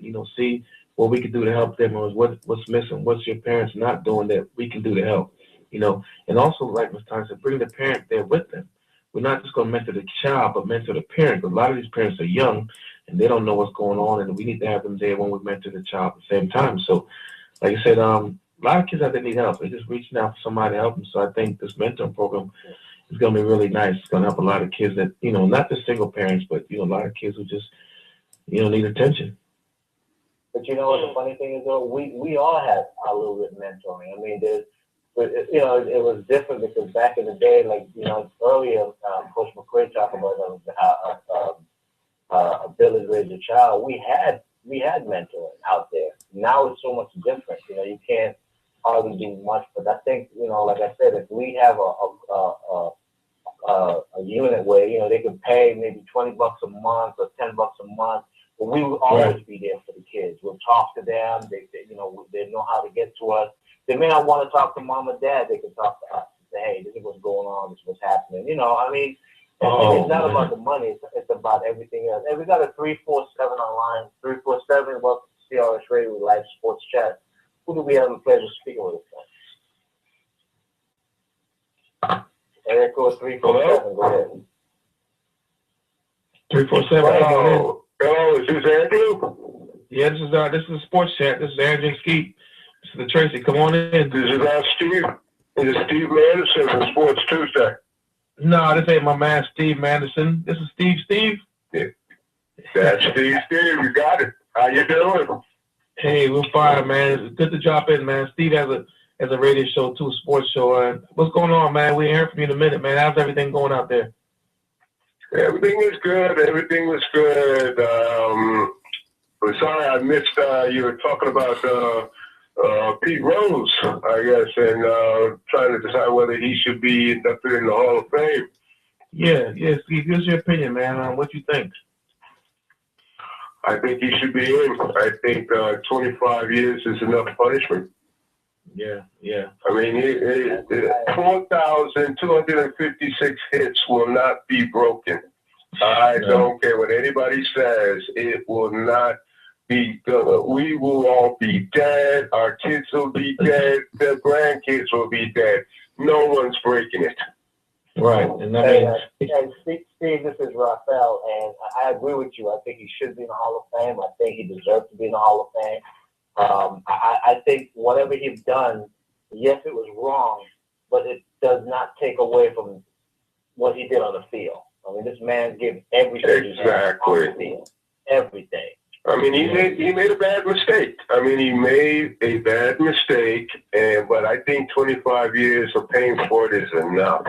Yeah, I think, I mean, you're right, Stevie.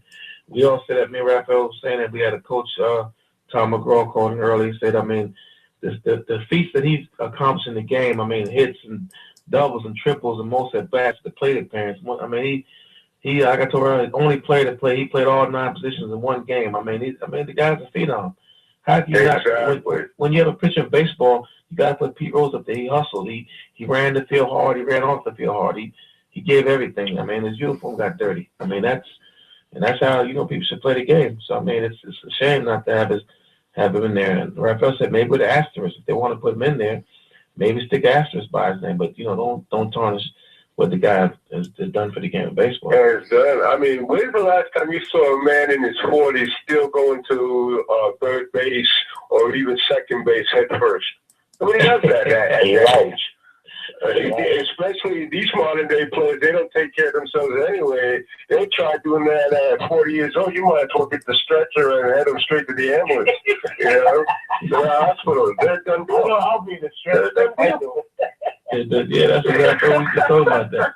Because we went to the base, we stole bases the same way Pete did. We went head first 90% of the time. He was my inspiration. He was my inspiration of sliding head first.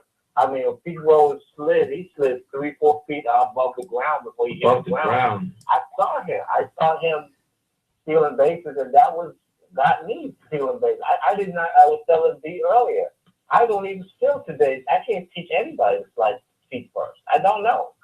I know how to go head first, and that was what I did. So Pete Rose, man, everybody and most players, if not all the players, or even fans, and they hear the name Pete Rose, it should raise an eyebrow because they want to know about this guy. Yeah. He was a tremendous athlete. I mean, he was the true meaning of the name Charlie Hustle. He was tremendous. I mean, really.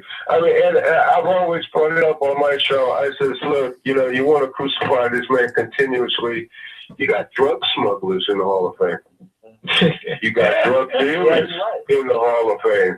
You got racists in the Hall of Fame. And you got Babe Ruth. The gamblers. Look at Babe Ruth was good friends with Al Capone. Okay? Go on. Babe Ruth. You don't say nothing about that. Yeah. About that.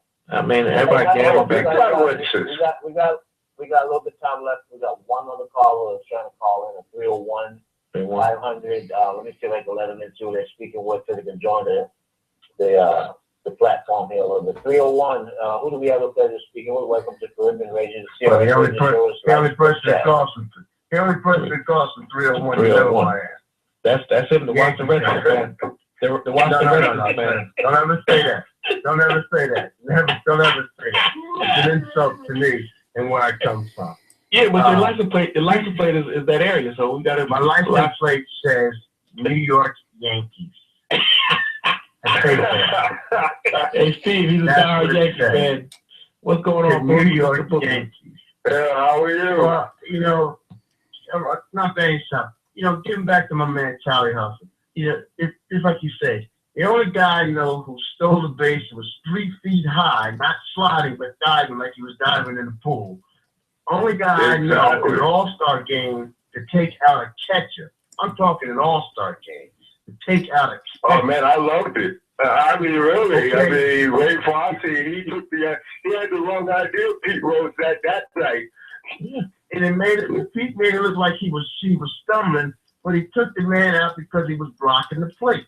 And to this day, that's the only reason they protect the catchers. It's like they protect the quarterback in the football game. You're on the field out there to play. This man is what you call Mr. Baseball.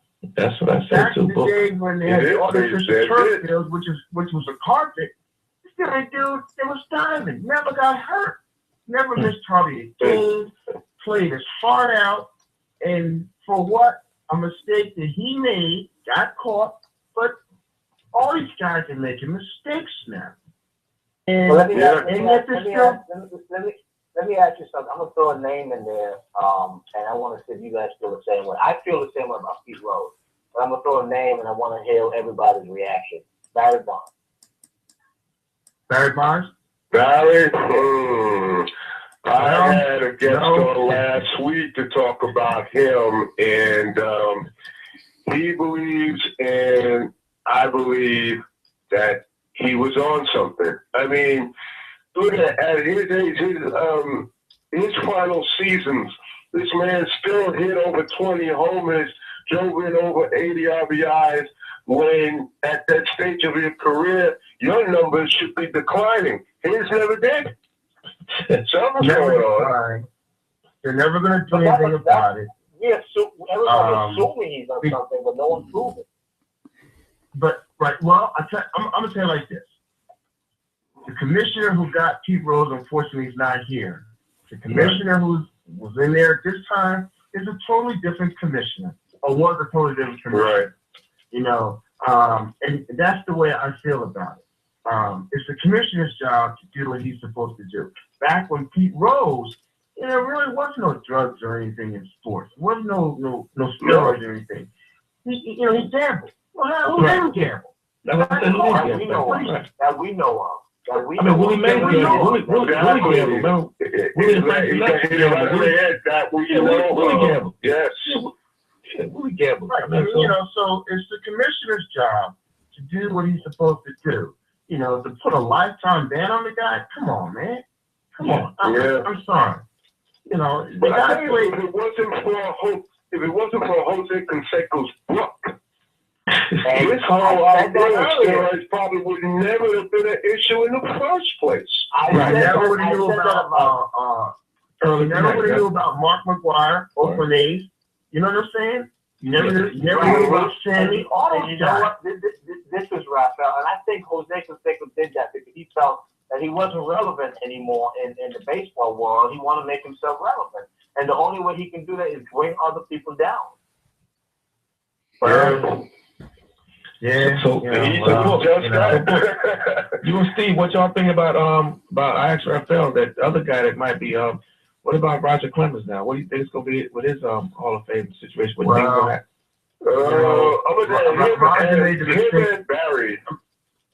Him and Barry will probably get in, but it's going to be. They're gonna be a while. Major League Baseball is going to make them wait a good while. But I think eventually they'll both get in. Clemens didn't even need the stuff. I mean, he was that great a pitcher. Right. Yeah, he had the stuff. I mean, he didn't need no enhancing drugs to make him great. He was a big guy. He was a big guy. He kept himself well conditioned.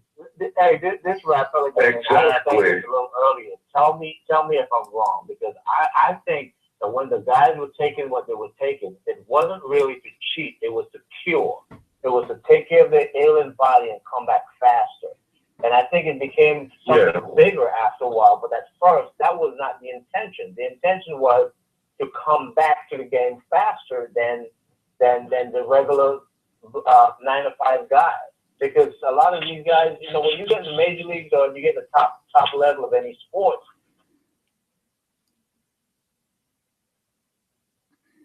it's hard to get there, but it's harder to stay.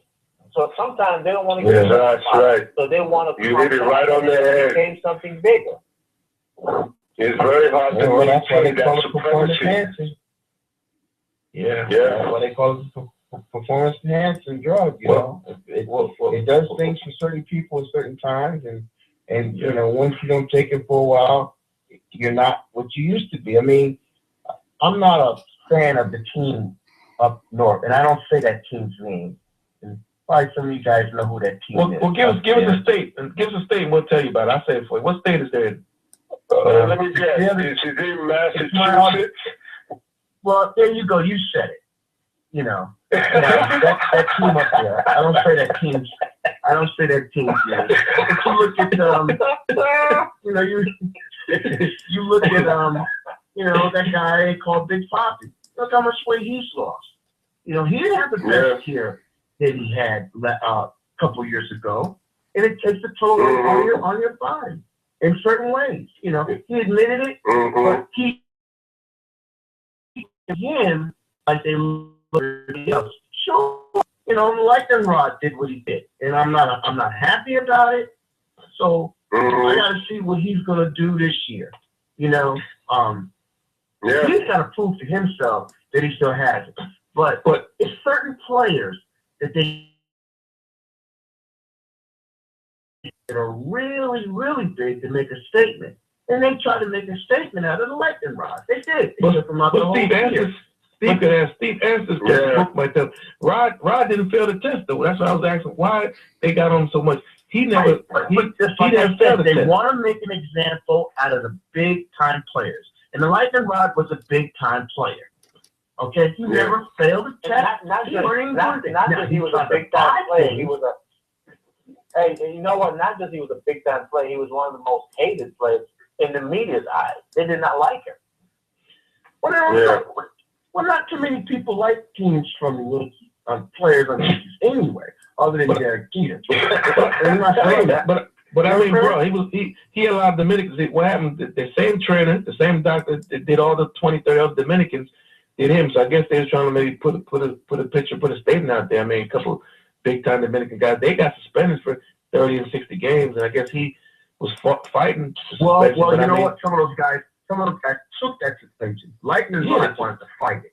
Right, and that's where he made the mistake. He should have went on and said, did what he did, and that was it. So when he fight it, that's when they said, you know what? We're going to make a name. We're going to make a statement. We're going to take down this big I don't think the media would have let him just take it and walk away. The media wanted him. No, he would have to deal with it the whole year.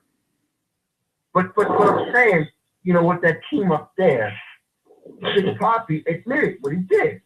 So most of the guys that admitted it, even just like Ron, he admitted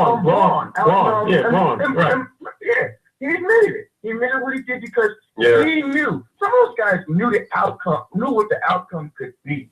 Either I miss the whole season and don't get paid, or I can get 50 games, chill out, and come back and play. Lightning Rod chose not to do that. You know. Well, I tell you, the situation with Braun is that plain and simple, he don't want to mess with his money. You know, that's what it comes down to, and it's all about the dollars. And like, I better come clean now before they get me in the pocket. Right. But he failed twice. A lot of players realize that. You know, and I'm sure there was a lot more players out there that did it. They're still doing it. Yeah. You know, and they're gonna let a media darling in the Hall of Fame. And when that media darling get into the Hall of Fame, it's gonna open the floodgate for everybody else who they don't want in the Hall of Fame because they think they take steroids.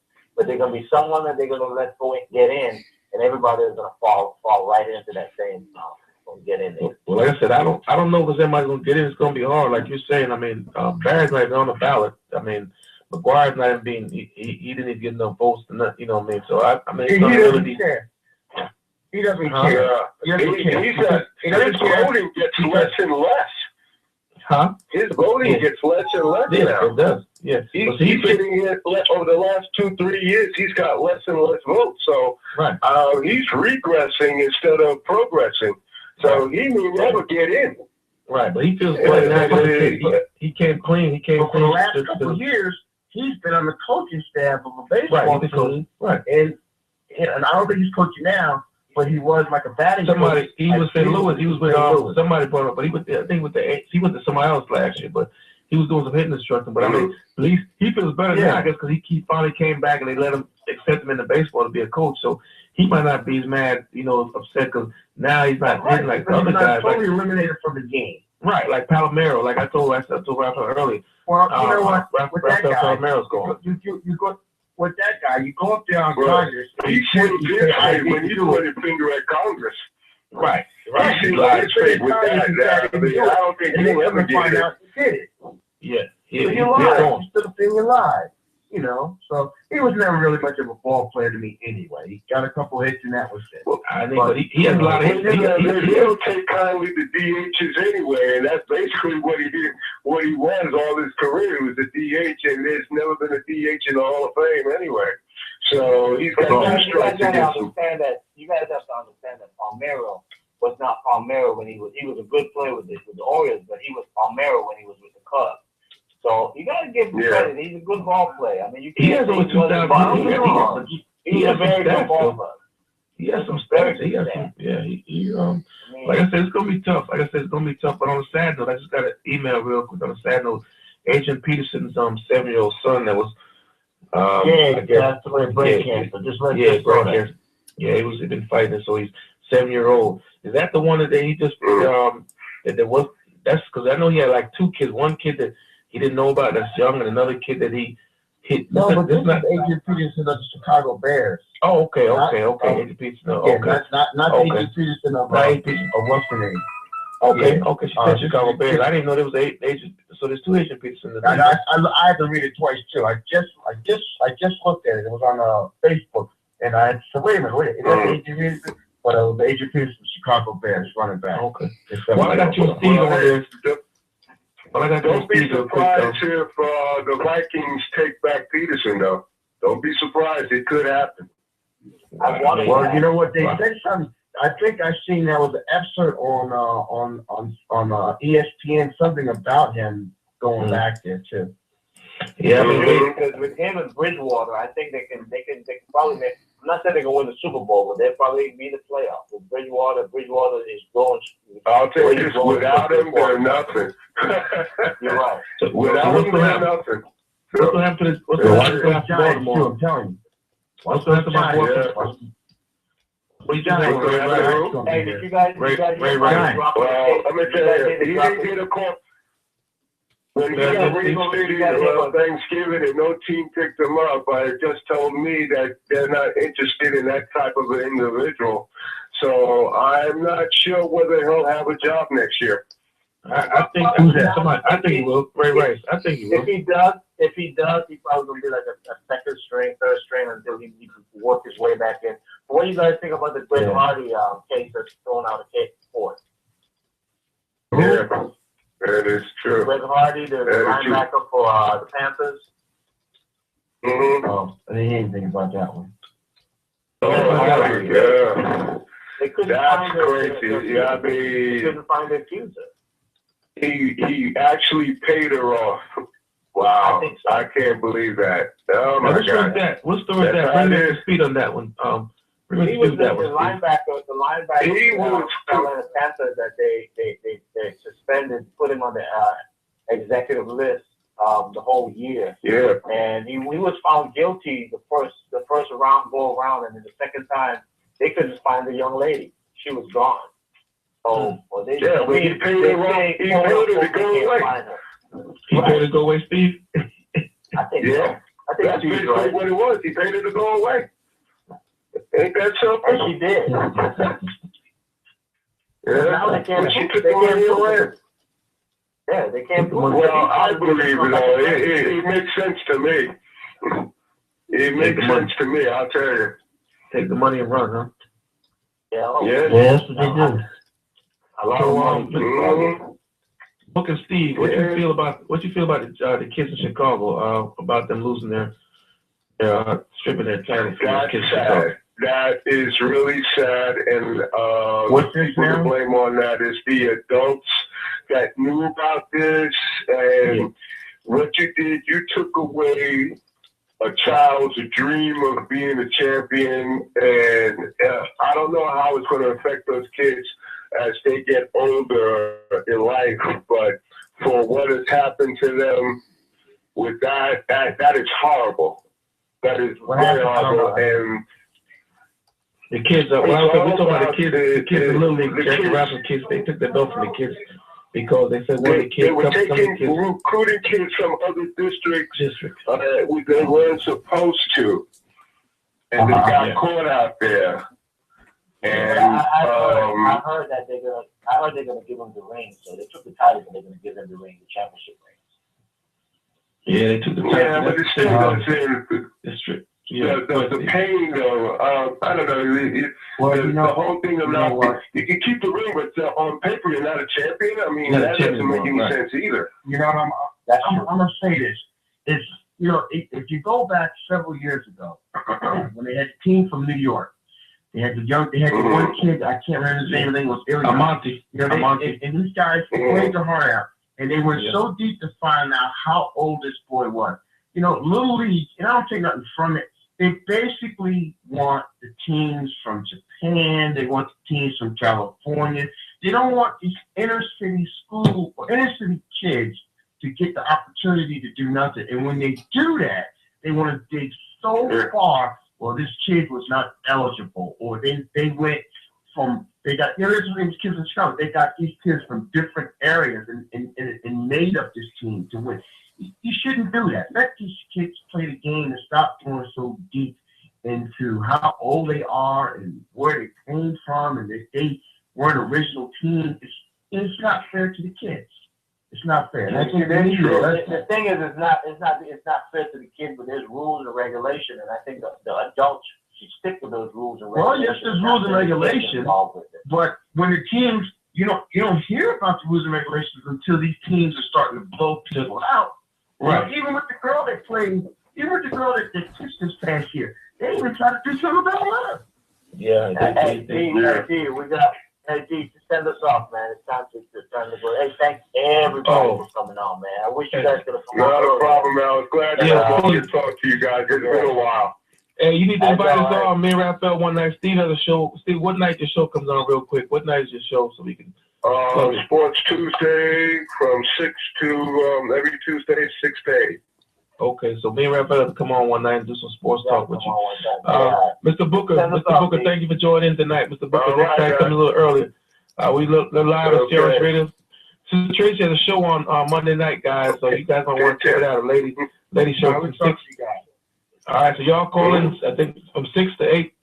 Sister Tracy has a show called The Game Changer. You guys, same number, 661-467-2407. It's a nice show. Talk about older women, younger men, and all kinds of topics like that. So y'all stay tuned. And thank you guys. No problem, man. I was glad to talk to you guys. It's been a while.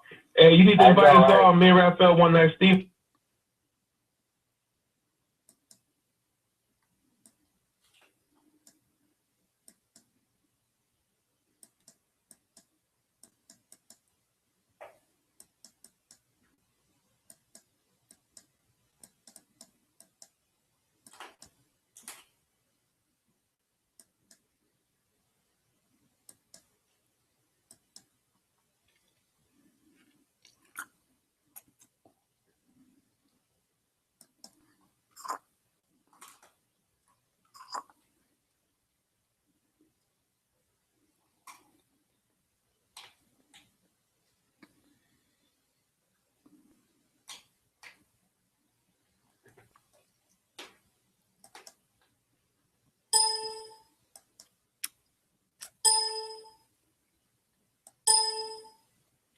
How do they make Starburst taste so juicy? They import intense juiciness from the land of intensity. This is intense juiciness. This is all.